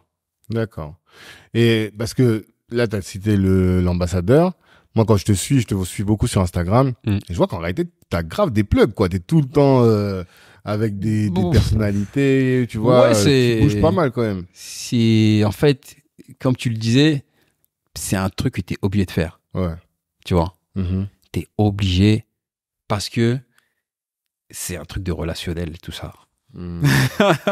Tu vois ce que je veux dire? On peut dire ce qu'on veut. C'est un truc de relationnel. Donc, il faut qu'on te voit avec les gars. Il faut que quand tu parles à lui, tu puisses citer 2 gars que l'autre il connaît. Mhm. Et en fait, c'est les contacts, quoi. Ouais. Tu vois, c'est Je hyper pense que important. en Afrique, plus qu'ailleurs, tu as besoin de réseau pour pouvoir réussir. Ouais. Ouais. Ouais. Franchement, moi, je dis jamais que les trucs sont impossibles, tu vois. Mhm. Mais en tout cas, c'est très, très, très, très dur Mhm. quand tu connais pas un gars dans tel ministère, quand tu connais pas un gars à tel truc, Mhm. telle institution. T'as une tu vois. impression. Parce qu'en fait, comme je te disais, les process sont tellement compliqués Ouais. que le gars que tu vas connaître, il peut te faciliter, en fait. C'est ça. Est-ce que Tu tu vois. peux donner un exemple de situation où tu as vu que c'est là ton réseau, il t'a débloqué une situation, quoi. Une connaissance t'a débloqué une situation complexe. Bah, un truc très concret. Mhm. Aujourd'hui, on a fabriqué un véhicule Mhm. prototype, Mhm. fonctionnel, Mhm. ce qui n'est pas courant dans l'automobile. Ouais. Généralement, on fait que le body Ouais. pour montrer. Mhm. Mais nous, comme c'est un projet africain, Il on doit s'est être dit, prouvé il encore faut plus. que ça marche parce que les gars, Ouais. ils vont se dire, mais vous là, vous voulez nous blaguer avec votre boîte là. Tu vois ce que je veux dire? Donc nous, on a tenu à faire un truc. Donc au fait, aujourd'hui, la complexité, c'est que c'est une voiture, ouais. mais qui n'est pas homologuée. Parce que c'est un proto. Euh, Qui a un moteur dedans, et ouais. une batterie et Mais tout. t'as pas le droit de rouler normalement sur le Non, route. et même à la douane. Quand tu leur dis quoi, Kemet? Hein? C'est quoi Kemet? Ouais, on connaît pas. C'est une filiale de Renault, c'est quoi en fait? Ouais, ouais, Et en ouais, fait, ouais. quand tu arrives à la douane, les gars, ils doivent avoir la valeur du véhicule. Ouais, pour les taxes, le dédouanement. Mais comment tu valorises un proto Kemet? Ah. Ça n'a pas de valeur, frère. C'est vrai, j'avais pas pensé à ça. Donc en fait, là, on est dans un vide juridique. Mhm. Il n'y a pas de législation pour les protos. Il n'y a pas de législation pour les voitures électriques. Tu vois, c'est un autre truc aussi. Ouais. Tu vois. Totalement. Il y a une circulaire au Sénégal pour faciliter, mais c'est pas une législation qui est claire. Donc aujourd'hui, clairement, on s'est cassé la tête, on a fabriqué un proto, mais il peut pas le faire rentrer. Ok. Donc là, si tu connais pas un gars à la direction générale des transports terrestres ou aux douanes, c'est mort. Tu vas faire quoi? Tu vas écrire des courriers, ils regardent pas les courriers, ils vont jamais répondre. Tu vas envoyer des mails, ils vont pas répondre. Tu vas appeler la standardiste, elle va dire c'est compliqué. Okay, en fait, ça sort des cases. Du coup, ils peuvent pas. Rien. Ouais. Donc là, concrètement, dans le réseau, il y a un gars qui a ses entrées au ministère des Transports et donc qui nous a connectés. Et donc on a rencontré le directeur général des transports terrestres. C'est eux qui font toute la régulation sur tout ce qui est transport terrestre. Et donc on leur a dit voilà, on a un proto qui est là, il n'y a pas de législation. Ils nous ont dit effectivement il n'y a rien, tu vois.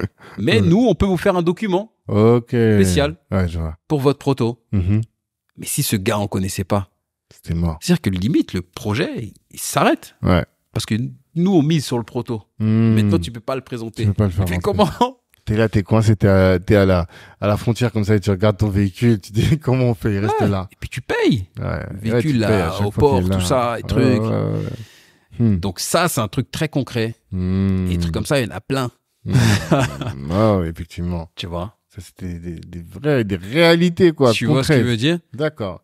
Et du coup, comment est-ce que tu fais pour entretenir ton réseau sur le continent et à Dakar? Parce que pour l'instant, c'était principalement au Sénégal. Ouais, principalement au Sénégal. Donc, en fait, le truc, c'est d'y aller très régulièrement. Ça, c'est un truc aussi que j'ai appris. C'est que pour faire du business en Afrique, il faut y être. On peut dire ce qu'on veut. Non, remote, call, Google Meet. Non, il faut y être. Donc, en fait, c'est un sacrifice que je fais. C'est, maintenant, c'est plus un sacrifice parce que, voilà, on a levé des fonds et tout. Mais avant ça, je devais prévoir un budget pays, pour l'avion, le logement, truc, tous les 3 mois, quoi. Ouais, quand même. Tous les 3 mois, faut passer au moins 3 semaines, 3 semaines, un mois. Hein. Ouais, c'est pas rien. Parce qu'en une semaine, tu vois pas les gars. Ouais, c'est ça. En plus, comme tout prend plus de temps là-bas, ça fait que si toi tu viens avec minimum 3 semaines. 3 semaines minimum. Ouais. Tu vois. Donc aller là-bas très souvent, appeler aussi. Quand t'es ici, appeler sur WhatsApp, envoyer des messages. Grand, comment ça va et tout. Ouais, ça va. Même si c'est une petite, tu vois, la famille, blablabla. Et puis voilà, quoi. Mais en tout cas, être là-bas très, très, très souvent. D'accord. Ok. Non, et tous les challenges techniques, cette fois-ci, que tu as eu à surmonter, comment est-ce que tu as fait pour dépasser ça? Parce que, tu vois, tu parlais de l'état des routes, tu parlais vraiment en termes de crevasses et tout, de poussière, de comment... En fait, concrètement, c'est là que vient l'importance d'avoir des gars sur place. Parce que je pense que aujourd'hui on valorise pas assez le savoir-faire local. Made in Africa. Je le répète depuis le début. Mais aujourd'hui, tu peux prendre le meilleur ingénieur de chez Tesla. Tu le fais bosser sur un projet en Afrique, il va te faire un truc à côté de la plaque. Totalement.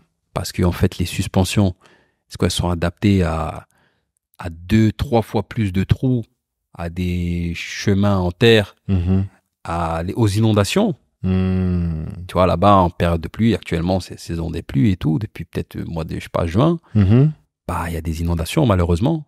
Donc, ta voiture, les batteries, est-ce que c'est protégé? Est-ce que ça tient sur le long terme?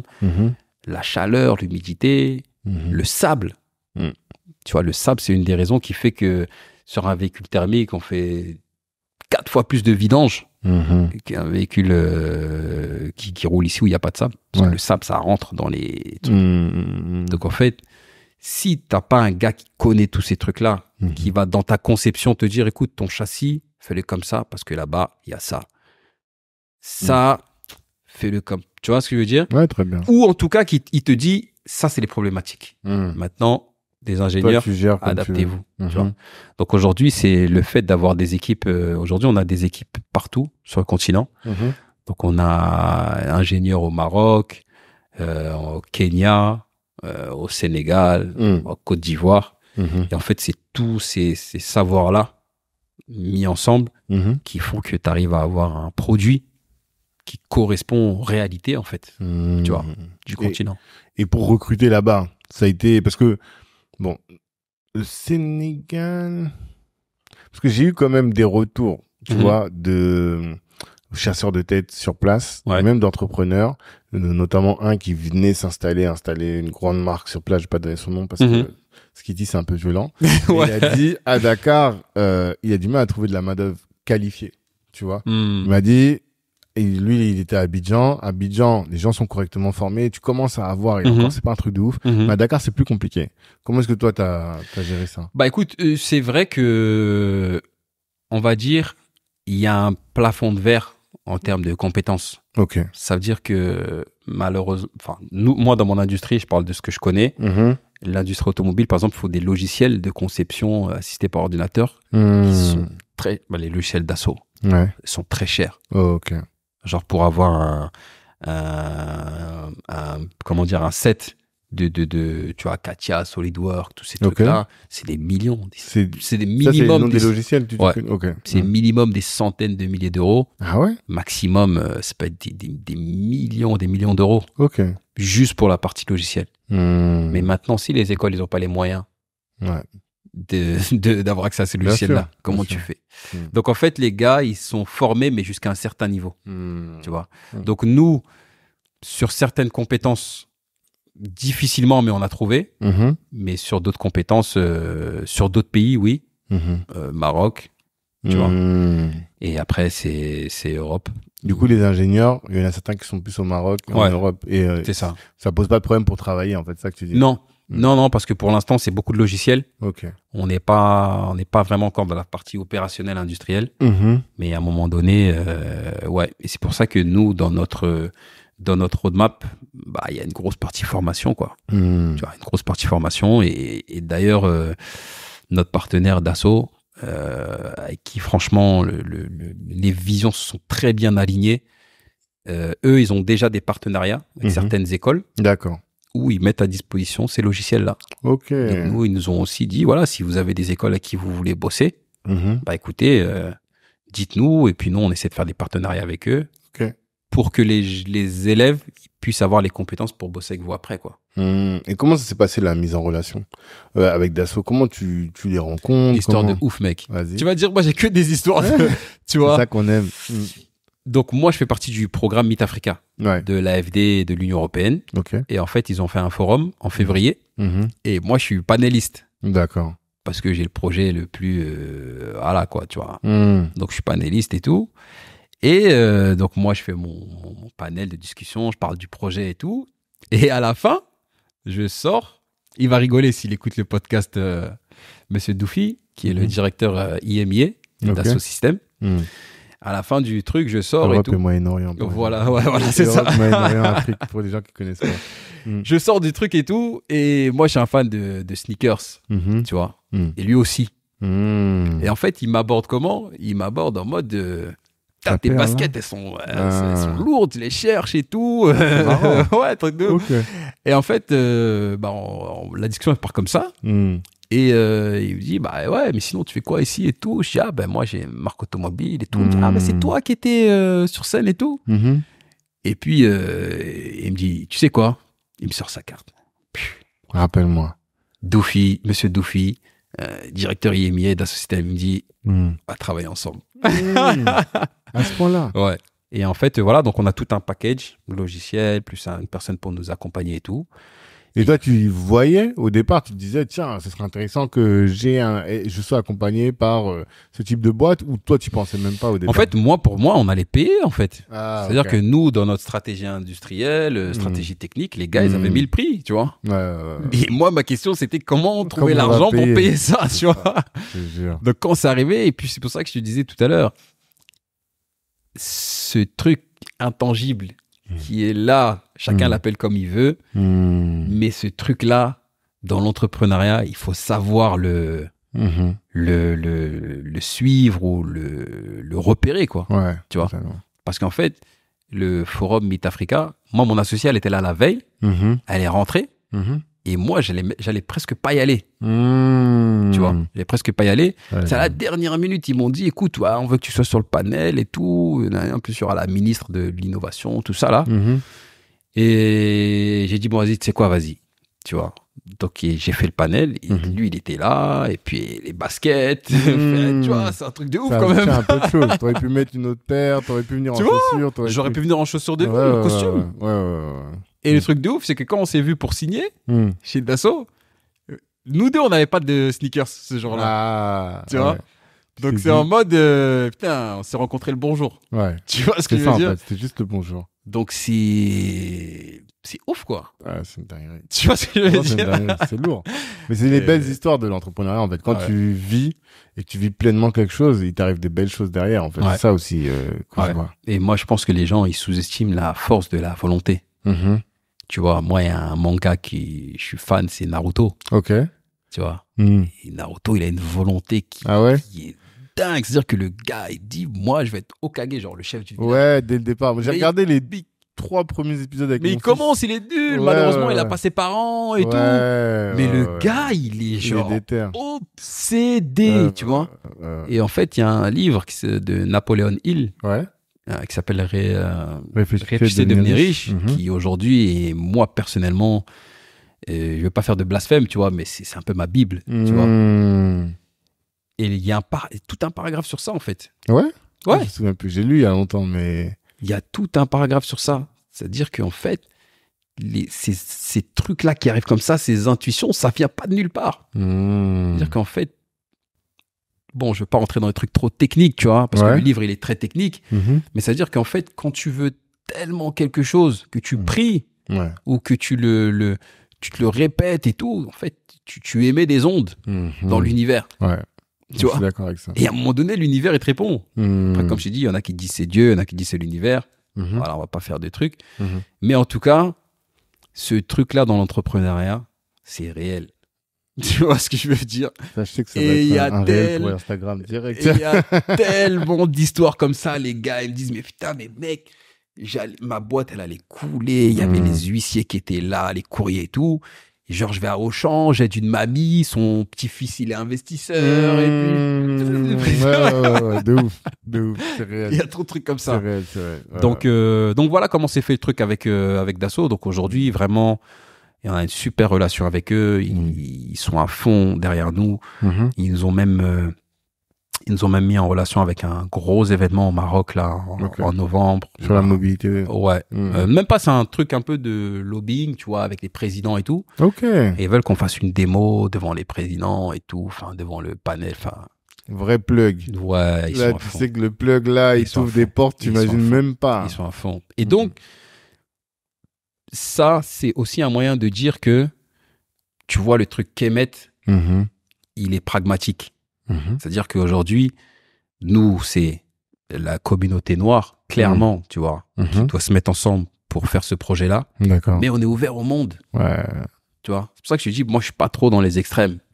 Tu vois, de dire que non, c'est nous, par nous, pour nous, que nous, non, t'as travaillé avec eux, mais eux, c'est les Français, mais eux, c'est les Américains. Tu vois, il faut être réaliste. Aujourd'hui, on est dans un monde mondialisé et il faut travailler avec tout le monde. Tu vois, parce qu'aujourd'hui, quand tu as les leaders mondiaux qui viennent te dire, écoute, nous, on croit en toi, on va t'accompagner. Moi, si toi, tu me dis oui, mais ouais, c'est les Français, truc anti-français, tout ça, blablabla. Mais que t'as pas de solution à me proposer, on fait comment, tu vois? On fait comment? C'est ça, totalement. Tu vois ce qu'il veut dire? Maintenant, c'est juste, voilà, avoir une relation équilibrée. Voilà, et puis voilà, en tout cas, avec eux, on a une super relation. Et voilà, on avance, quoi. D'accord. Ça fait combien de temps que vous bossez ensemble? Depuis juin. Donc moi, je l'ai rencontré en février. Entre-temps, il y a des discussions et tout. Et là, on a signé au mois de juin.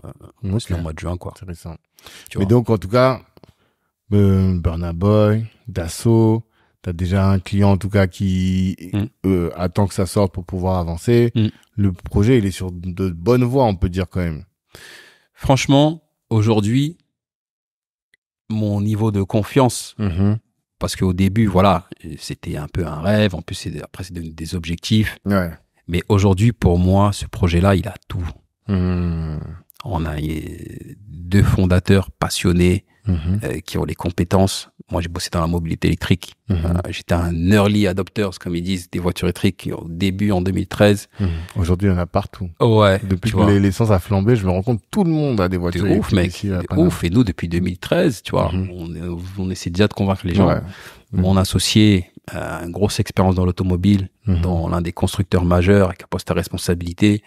On a une équipe, franchement, elle est top, tu vois. On a des investisseurs qui croient en nous, qui sont à fond et tout. On peut leur faire des confidences et tout. Enfin, rien à cacher, tu vois. Et voilà. Et on a des partenaires aujourd'hui internationaux qui amènent la crédibilité. Tu vois. C'est-à-dire, quand des partenaires comme ça, qui font des milliards, prennent le temps de te recevoir et de te faire des programmes pour toi, pour que tu avances, c'est qu'il y a quelque chose, tu vois. Donc maintenant, notre challenge, c'est vraiment le côté institutionnel. Donc aujourd'hui, choisir un pays et collaborer vraiment avec ce pays-là pour mettre en place cet écosystème industriel, quoi. Ah, quand tu dis choisir un pays, ça veut dire que t'es pas arrêté sur le Sénégal? Aujourd'hui, on est très avancé sur le Sénégal. Aujourd'hui, le Sénégal, ils ont une politique industrielle qui est claire. Je pense que c'est la plus avancée d'Afrique de l'Ouest. D'accord. Ils ont un document de 200 pages. Tu vois, ils expliquent comment ils veulent que l'industrie automobile se développe.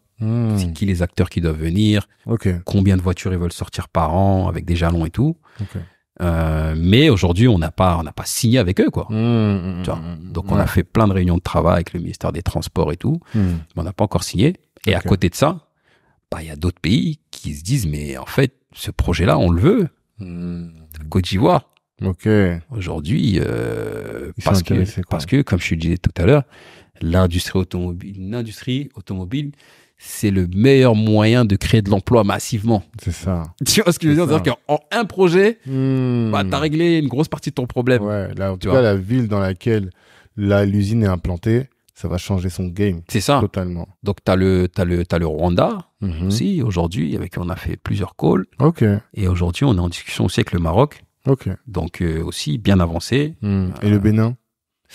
Le Bénin, non. Mais j'ai vu qu'il y a une zone industrielle qui s'est développée là-bas. C'est pour ça que je pense à ça. Je me rappelle plus trop le nom. Moi non plus, j'ai pas le nom, mais je sais que j'ai vu une influenceuse là-bas. J'ai vu pas mal de choses. Ils ont déjà des usines de textiles et tout. Il y a une vraie volonté, en tout cas, d'industrialiser le Bénin, au-delà de la marque employeur qu'il est en train de développer, la marque pays qu'il est en train de développer. Il y a un potentiel, quoi. Donc après, de toute façon, ce projet-là, c'est un projet. En fait, un pays ne peut pas absorber ce projet. Tu vois, c'est trop. D'accord. Surtout en Afrique. Mais pourquoi? Ça veut dire qu'il faudrait construire plusieurs usines. Une seule ne suffira pas? Ouais. Plusieurs usines, je pense, parce que en fait, chaque pays a ses forces et ses faiblesses. Par exemple, au Sénégal, l'industrie automobile est développée. T'as Tata Motors qui est implanté. Qui les fait Indiens, des bus, qui fait des bus. Tata Motors qui ont racheté d'ailleurs Jaguar Land Rover. Je savais pas. Tu vois. Ils ont racheté les colons, tu vois ce que je veux dire. C'est une dinguerie en vrai. Les Indiens ont racheté leurs colons. Et moi, c'est ça qui m'anime. C'est-à-dire qu'en fait... Il va acheter Renault. C'est pour ça qu'ils flippent de toi, les gens. C'est normal. Ils le voient, ils se disent, lui, là, il va venir nous racheter. Tu vois ce que je veux dire? L'Inde, à la base, c'est un pays pauvre. À la base. Jusqu'au début des années 2000. C'est un pays pauvre. Totalement. Donc aujourd'hui, le Sénégal, t'as Tata Motors, t'as CCBM, qui est un constructeur sénégalais qui construit des voitures aussi, des bus. T'as Seniran. C'est une joint venture entre l'Iran et le Sénégal qui fabrique des taxis. Mais pour l'instant, c'est des véhicules thermiques. C'est ça, voilà. En fait, la différence. Et c'est de l'assemblage. Tu vois, c'est pas vraiment de la construction. C'est pour ça qu'ils ont fait une stratégie sur 10 ans avec de l'intégration locale progressive. Maintenant, t'as la Côte d'Ivoire où il n'y a pas d'industrie automobile. Il y a Iveco. Ils sont plus dans le service. Voilà. Mais en termes de vision, tu vois, vraiment de vision, je trouve que la Côte d'Ivoire sont devant le Sénégal. Tu vois. D'accord. Ils sont plus ouverts en termes de business, ils s'ouvrent à plus de choses, ils avancent plus vite. Mais on m'a dit que déjà, l'un des obstacles quand tu es au Sénégal, c'est que faut que tu parles Wolof. Ouais. Si tu parles pas Wolof, Non, tu vas avoir du mal à bien c'est compliqué. tu vois. Moi, clairement, on m'a dit, il faut que tu apprennes le Wolof. Tu parles pas Wolof? Non, je parle pas. Ah, mais oui, c'est vrai, toi, t'es un Guinée-Bissau. Oui, moi, je parle c'est Mandjak. vrai, ouais, tu parles Mandjak. Tu vois, oui, c'est vrai. mes parents, ils parlent Wolof et tout, mais non, moi, je parle pas. Ouais. Donc, en fait, tu vois, si. Ouais, ça va être un Tu obstacle. vois, or qu'en Côte d'Ivoire, tout le monde parle français, tu vois. Oui, la Côte d'Ivoire, c'est les States, mon gars. Tu vois ce que je veux dire? En termes de mindset, tu vois. Ouais. C'est open. Même s'il y en a, bon, ils ont un accent très fort, ils parlent pas très bien. Ouais. Mais au Sénégal, tu peux monter dans un taxi, ils parlent pas français. Il a jamais entendu, enfin, je vais pas dire il a jamais entendu parler français, mais en gros, lui, il sait pas. son quotidien, tous les jours, dans les administrations et tout, c'est Wolof. Ça, c'est dur, ça. C'est même pas imaginable pour nous, en vrai. C'est ouf. Et c'est bien, en vérité. D'un côté, c'est bien, d'un point de vue culturel, préservation de la culture et tout. Maintenant, pour faire du business à l'international, c'est compliqué. Ouais, il faut au moins le français ou l'anglais. Ouais, quand même. Au moins, tu vois. Peu importe un des deux. Et en plus, il y a plein d'étudiants là-bas. Dakar, c'est une ville qui est très étudiante. Bah, l'université Cheikh Anta Diop. Ouais, voilà. Enfin, beaucoup de présidents ont étudié là-bas. Aujourd'hui, et c'est ça que j'aime bien aussi avec Dakar, c'est qu'en fait, t'as beaucoup d'étudiants de toute la région. Exactement, c'est ça. T'as des Togolais, des Béninois qui sont là, quoi. Totalement. Tu vois. Moi, j'ai mon petit frère qui a fait ses études d'ingénieur là-bas, tu vois. Ah ouais, ok. Il a fini ses études d'ingénieur informatique là-bas. Il a commencé à bosser là-bas, tu vois. C'est-à-dire que des projets qui étaient vendus en France. Ok. Et la partie technique, il la faisait à Dakar. D'accord. Et lui, il a bossé comme ça jusqu'à après, il est venu ici. Mais il m'a dit, t'es formé, quoi. Tu vois. Ouais. Et donc, c'est étonnant entre cette ouverture-là à toute la sous-région et le fait que quand tu veux faire du business, ça, c'est quelque chose que j'ai entendu systématiquement. J'attends d'aller à Dakar pour le voir, tu vois. Parce qu'en fait, les Sénégalais, ils sont très fiers. Ouais. Donc, en fait, ils ont ce lien avec leur culture qui est fort. Ouais. Et en fait, c'est un peu paradoxal parce que c'est aussi l'un des pays qui est le plus lié à la France, tu vois. Ouais, aussi. C'est ça, en fait, qu'on a. Donc, en fait, t'arrives pas à comprendre. C'est pour ça que je te dis, l'Afrique, c'est très complexe. Faut être là-bas pour comprendre. Mais les Sénégalais, dans les administrations, les gars, ils sont en boubou. Ouais. Voilà, tu vois, tu vas avoir le directeur de telle agence nationale, il est en boubou. Or qu'en Côte d'Ivoire, c'est moins le cas, tu vois. Ils sont très souvent en costume et tout. Donc, les Sénégalais, ils ont ce lien avec la culture qui est hyper fort. Qui est hyper fort. Donc, voilà. Donc, en fait, c'est juste pour dire que chaque pays a ses forces et ses faiblesses. Par exemple, le Maroc aussi, l'industrie automobile est très développée. Ouais, totalement. Donc, s'installer au Maroc, c'est l'assurance de travailler un peu en mode quiétude. Parce que c'est déjà quelque chose qu'ils connaissent depuis longtemps, tu vois. Donc voilà. Donc, en fait, l'idée, et la CEDEAO aussi, a un projet régional automobile. Ok. Parce que justement, comme je te dis, ils ont identifié les forces et faiblesses de chacun. Donc, demain, il y aura une partie qui sera faite au Sénégal, il y aura une autre partie qui sera faite au Maroc, il y aura une autre partie qui sera faite, je sais pas moi, en Ouganda. Et c'est bien aussi, tu vois. Non, mais tranquille. Donc, tu as commencé à parler de demain. C'est quoi, là, tes besoins sur la roadmap, là, qui va arriver? Tu as besoin de quoi? Qu'est-ce que tu recherches? Qu'est-ce que notre communauté peut t'apporter? Nous, aujourd'hui, clairement, on est sur une phase de levée de fonds. Ok. Donc là, on a bouclé une première partie qui nous permet d'être un peu à l'aise, parce que t'es jamais à l'aise. Mais pour fonctionner, mais pas pour créer une voiture. C'est ça, en fait. Tu peux fonctionner, mais tu peux pas encore créer le véhicule. C'est ça. Donc aujourd'hui, qui nous permet de bosser, de bouger et tout. Maintenant, on arrive dans une deuxième phase où il faut accélérer. Il faut plus de moyens, parce que là, on doit mettre une première unité industrielle en place pour commencer vraiment à sortir des voitures en Afrique, même si c'est des protos. Ok. À quelle échéance tu vas pour sortir un nouveau proto? Nous, on doit sortir un proto l'année prochaine. Tu vois. Après, si entre-temps, on n'a pas, parce qu'il y a des partenaires aussi internationaux qui proposent, ils disent, bah écoute, nous, on a déjà notre usine en Allemagne, en Finlande. Bah, nous, on te sort 10 protos, si tu veux. Tu vois. Mais vous voulez rentrer après. Toi, tu veux des trucs qui sont faits là-bas. Voilà, c'est ça. Donc maintenant, il y a deux stratégies. C'est soit continuer de prototyper à l'extérieur pour aller plus vite. Parce que le premier, tu as prototypé en Chine? En Asie, ouais. En Asie, c'est ça. Et aller plus vite et économiser. D'accord. Et travailler dans des infrastructures qui sont déjà testées et fonctionnelles. Ou bien trouver un partenaire qui va venir sur place, monter cette unité industrielle avec toi et bosser de là-bas, quoi. D'accord. Tu vois. Ok. Donc aujourd'hui, on a besoin d'argent. Ouais, ce que j'ai compris. C'est ça le point. Combien? How much? Combien? Bah écoute, il y a pas de montant précis parce que aujourd'hui, le projet, il est capital intensive, comme ils aiment bien dire, dans le milieu des startups. Donc aujourd'hui, nous, concrètement, on a levé à peu près 500 000 euros. D'accord. Tu vois, on a levé à peu près 500 000 euros qui nous ont permis de prototyper, de mettre les choses en place, de recruter. Aujourd'hui, on a une équipe, on est presque 20. Ok. Tu vois. Et aujourd'hui, voilà, on a toujours des besoins supplémentaires. Donc en fait, on peut faire des bridges. En fait, avant la prochaine levée de fonds, qui sera à peu près autour de 30 millions d'euros, tu vois. Mais le truc, c'est qu'il faut tenir. Ouais.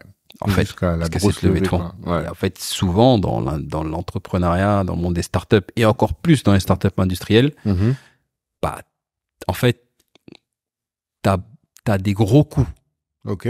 C'est-à-dire que dans une SaaS, bah, tu payes tes devs, tu payes tes serveurs, mais nous, on doit fabriquer des trucs, quoi, tu vois. Des moteurs, des batteries. Non, et ça, c'est que des grosses factures, en fait. En série. Donc, vu que tu as besoin de faire des prototypes, parce qu'en fait, ce qui fait que ça coûte moins cher, c'est quand tu produis en masse. Ouais, c'est ça. Alors que toi, tu as besoin de produire, par exemple, un véhicule, ça coûte très cher. Tu vas pas acheter un véhicule, un produire à 20 000 euros. Non. Tu vois. Ouais. Et donc, c'est ça qui fait que ça doit être encore plus cher. Même les logiciels, ils sont chers. Ouais. Tu vois, même si nous, on a une offre incroyable de Dassault, mais il faut payer quand même. C'est pas gratuit. Tu vois ce que je veux dire? C'est clair. Donc voilà. Donc aujourd'hui, nous, on est ouvert aux gens qui veulent investir. Ok. Tu vois. D'accord. Je pense à partir de 10 000 euros. Tu vois, aujourd'hui, nous, le mécanisme qu'on a utilisé pour la levée de fonds, c'est le BSAR. Ok. Donc, c'est un instrument qui est un peu technique, qui a été créé par les Américains. Mais c'est un truc qui aide beaucoup les startups parce qu'en fait, tout l'enjeu d'une levée de fonds, c'est la valorisation. Ouais. Et c'est dur de valoriser une startup tôt. Totalement. Donc, en fait, eux, ils ont créé un truc qui fait que, bah, en fait, tu as une valorisation maximum, tu as une valorisation minimum. Et en fait, si tu investis à ce moment-là, tu peux avoir un discount ou pas. Mais en tout cas, toi, la valorisation maximum que tu vas avoir, elle est bloquée. Elle est déjà bloquée.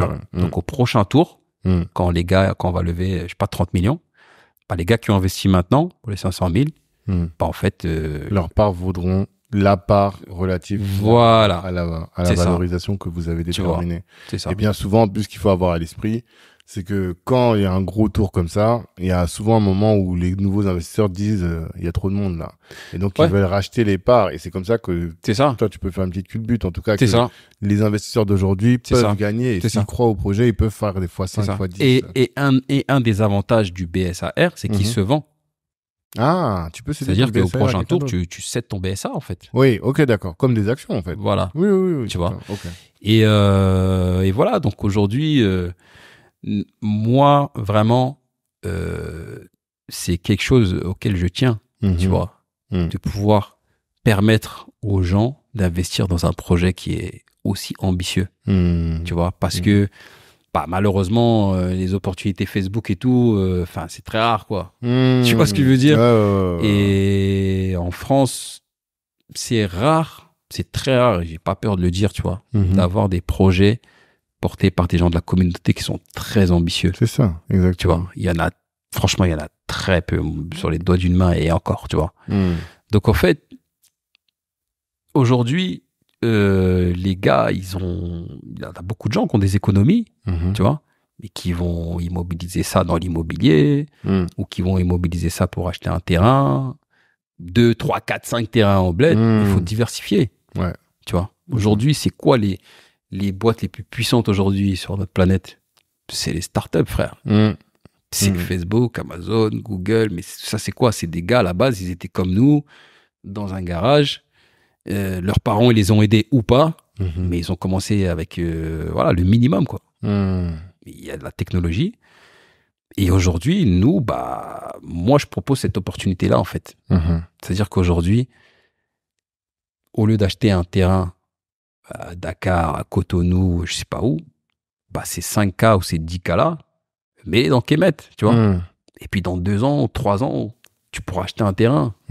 Tu vois ce que je veux Avec dire? le bénéfice, ouais. Tu vois ce que je veux dire? Ouais, totalement. Donc, en fait, c'est vraiment de permettre d'éveiller la communauté sur le fait que il faut rentrer dans ce truc-là. Ok. Parce que c'est un des moyens, en fait, c'est un des secteurs qui crée les plus grosses richesses le plus rapidement. Il y a beaucoup d'échecs aussi. Faut pas se le cacher. Il y a plus d'échecs même que de réussites.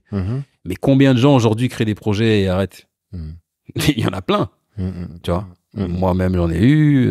Voilà, des proches que j'ai eus, ils ont lancé des projets, ils ont arrêté. Bien sûr. Donc aujourd'hui, c'est vraiment de dire, réveillons-nous. On a des frères qui rentrent dans la tech, dans ce milieu qui fait tant rêver. Bah, les gars, profitez, quoi. Parce que Mark Zuckerberg va jamais venir te voir pour dire mais dans Facebook, frère. Tu vois ce que je veux dire? Non, mais c'est total. C'est total. On est d'accord. C'est ça, quoi. Tu vois. Le projet est là et il ne demande que des fonds. On a un vrai porteur qui est chaud bouillant. Donc, investissez-le. Il y a déjà des vrais investisseurs derrière. Donc, il n'y a plus qu'à aller et essayer de développer le bail, quoi. C'est ça. C'est ça. Ok.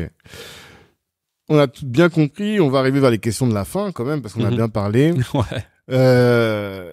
Tout ça, là, quand même, c'est quand même stressant. J'imagine toute cette recherche de financement, recherche politique, tout ça. Et ça peut avoir un impact sur ta charge. Ça peut avoir une charge mentale importante. Or, les entrepreneurs sont plus exposés aux problèmes de santé mentale que le reste de la population. Comment tu fais, toi, pour te protéger contre ces problèmes de santé mentale? Merci de poser la question. Parce que, très honnêtement, pour moi, on n'en parle pas. Ouais. Et on n'en parle pas assez. Parce que très souvent, bon, je veux pas être méchant, mais on dit que c'est des problèmes de blanc. Les trucs de dépression et tout. Mais c'est réel, frère. Moi, personnellement, je veux pas dire que j'ai eu des dépressions, mais j'ai eu des moments où j'étais à zéro, quoi. Parce que t'es dans le projet, bah, t'arrives pas à convaincre les gens. T'as déjà engagé trop de trucs pour faire marche arrière. Et en fait, t'es juste là en mode tout seul, en train de te dire, mais putain, mais comment je vais faire en fait? Tu vois ce que je veux dire? Et puis, bah, ta famille, elle se fait du souci pour toi, donc elle te dit, mais si tu veux pas aller bosser là. Ouais, je te jure. Tu sais ce que je veux dire ou pas? Ouais. Et du coup, t'es en mode bad, quoi. Et puis, des fois, tu t'es engagé financièrement. Donc, il y a aussi cette histoire de dette. Des fois, tu dois de l'argent, faut payer, t'as pas. Et les chances, c'est demain. C'est-à-dire que toi, t'es là, t'es posé chez toi, il est 2h du matin, tu dis genre demain, à 9h, il y a un mec qui va m'appeler.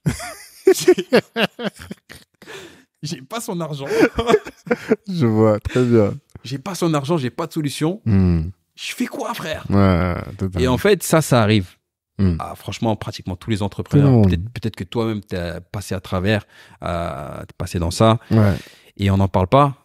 Et le truc, c'est que bah, t'as des gars qui font des dépressions. Moi, personnellement, je suis quelqu'un, Dieu merci, de très positif. À la base. Tu vois ce que je veux dire? Comme je te disais au début, moi, à la base, je me prends pas la tête. Oui. Tu vois ce que je veux dire? Maintenant, c'est vrai que j'ai été dans des situations... franchement, je peux même pas t'expliquer. Il faut refaire un podcast, tu vois. Des situations de ouf. Et en fait, j'ai appris avec le temps que les problèmes, ils se règlent toujours.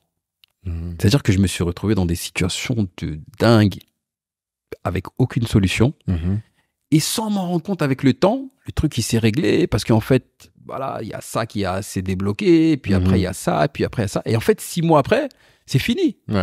Tu vois ce que je veux dire? On t'a pas coupé un bras, t'étais là. Et en fait, en expérimentant ces grosses difficultés et en les surpassant petit à petit avec beaucoup de difficultés, bah aujourd'hui, je suis arrivé à un moment où je me dis, à un stade, à un niveau, en fait, en tout cas, de préparation mentale, où je me dis, bah, en fait, peu importe le problème que je vais rencontrer, il va se régler. Tu vois ce que je veux dire? D'une manière ou d'une autre. Donc, ça sert à rien d'être là, pas dormir. Tu vois ce que je veux dire? Dors, frère. Dors. T'inquiète pas. Trouver une solution. Et même s'il n'y a pas de solution, les gars, ils vont pas t'enlever la vie, en fait. Ça dépend du montant. Ouais, et des gens. Tu vois, gens, mais nous, ça. on n'est pas dans la street, frère. Non, je sais, Tu vois ce que je veux dire? Mais, ouais. mais voilà, les gars, ils vont t'envoyer des courriers. Voilà, mais qu'est-ce qu'ils fassent? Faire un paiement échelonné. Bon, parce que le plus gros souci, généralement, c'est l'argent. Ouais. Tu vois? Ouais. Donc, en fait, aujourd'hui, c'est vraiment se dire que les problèmes, ça se règle d'une manière ou d'une autre. Et il y a un autre truc qui est aussi, pour moi, aussi important, c'est le pilier familial. En tout cas, le petit cercle de gens que tu as autour de toi, à quel point ils te supportent, à quel point ils sont derrière toi, à quel point ils se sacrifient aussi avec toi, et tu te dis, putain, ma femme ou mon frère ou ma mère, elle s'est sacrifiée pour moi, donc en fait, je peux pas arrêter là, parce que ça veut dire qu'en fait, elle aurait fait ça pour rien. Donc il y a aussi cette volonté de rendre aux gens ce qu'ils ont fait, et du coup de rester courageux et positif. Et parce que aussi quand tu es négatif, bah ça affecte les gens autour de toi. Totalement. Tu vois.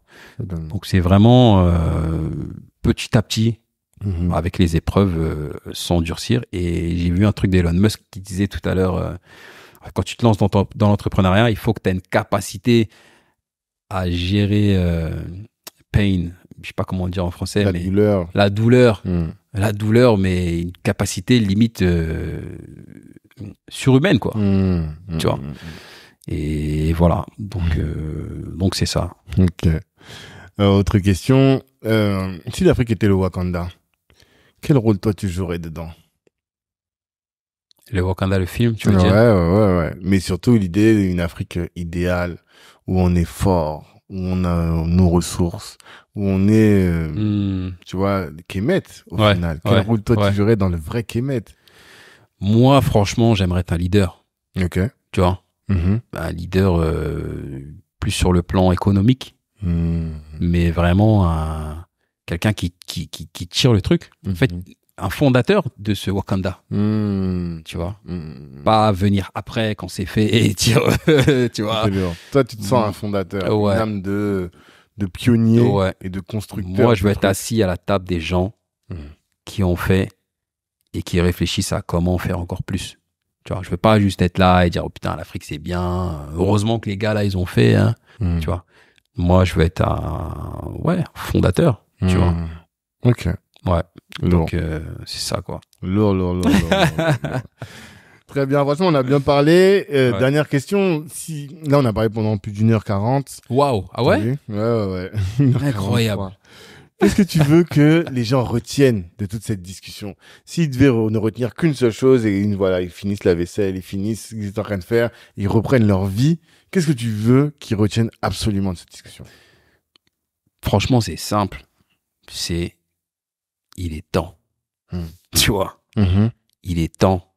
C'est-à-dire que il est temps, voilà, peut-être qu'on parle plus à notre communauté, tu vois? Donc, ici, c'est ça, on parle qu'à eux. Il est temps. C'est-à-dire que peu importe l'ambition, le rêve, le truc que tu veux faire, ou qu'un jour tu as imaginé que tu pouvais faire, c'est tout de suite. C'est pas demain, après-demain.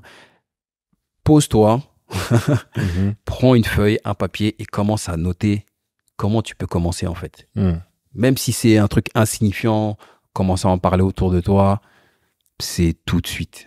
C'est pour ça que moi, j'ai lancé Kemet, parce que il n'y a jamais eu un meilleur moment, en fait, pour le réveil de la communauté, tu vois. Donc, lance-toi, investis dans les projets qui sont autour de toi, peu importe la taille. Ceux qui ont des ambitions énormes, les gars, faites, commencez, et voilà, les choses, tout ira bien, quoi. Donc, il est temps. Let's go. Donc, merci à toi pour ton implication, pour tout ce que tu fais pour la communauté. Avec plaisir. Et voilà, moi, je souhaite que Black Network se développe un maximum à l'international et que, voilà, tu puisses aussi porter la voix d'un maximum de gens partout, quoi. Merci. On continue. On avance et on continue. En tout cas, à tous, je vous dis force. Merci de nous avoir écoutés jusque-là. Force dans vos projets. J'espère que vous êtes inspirés comme nous, on l'a été en écoutant Rui. Et je vous souhaite de la réussite dans vos projets. Rendez-vous la semaine prochaine. Et d'ici là, revoyez vos ambitions à la hausse. Ciao, tout le monde.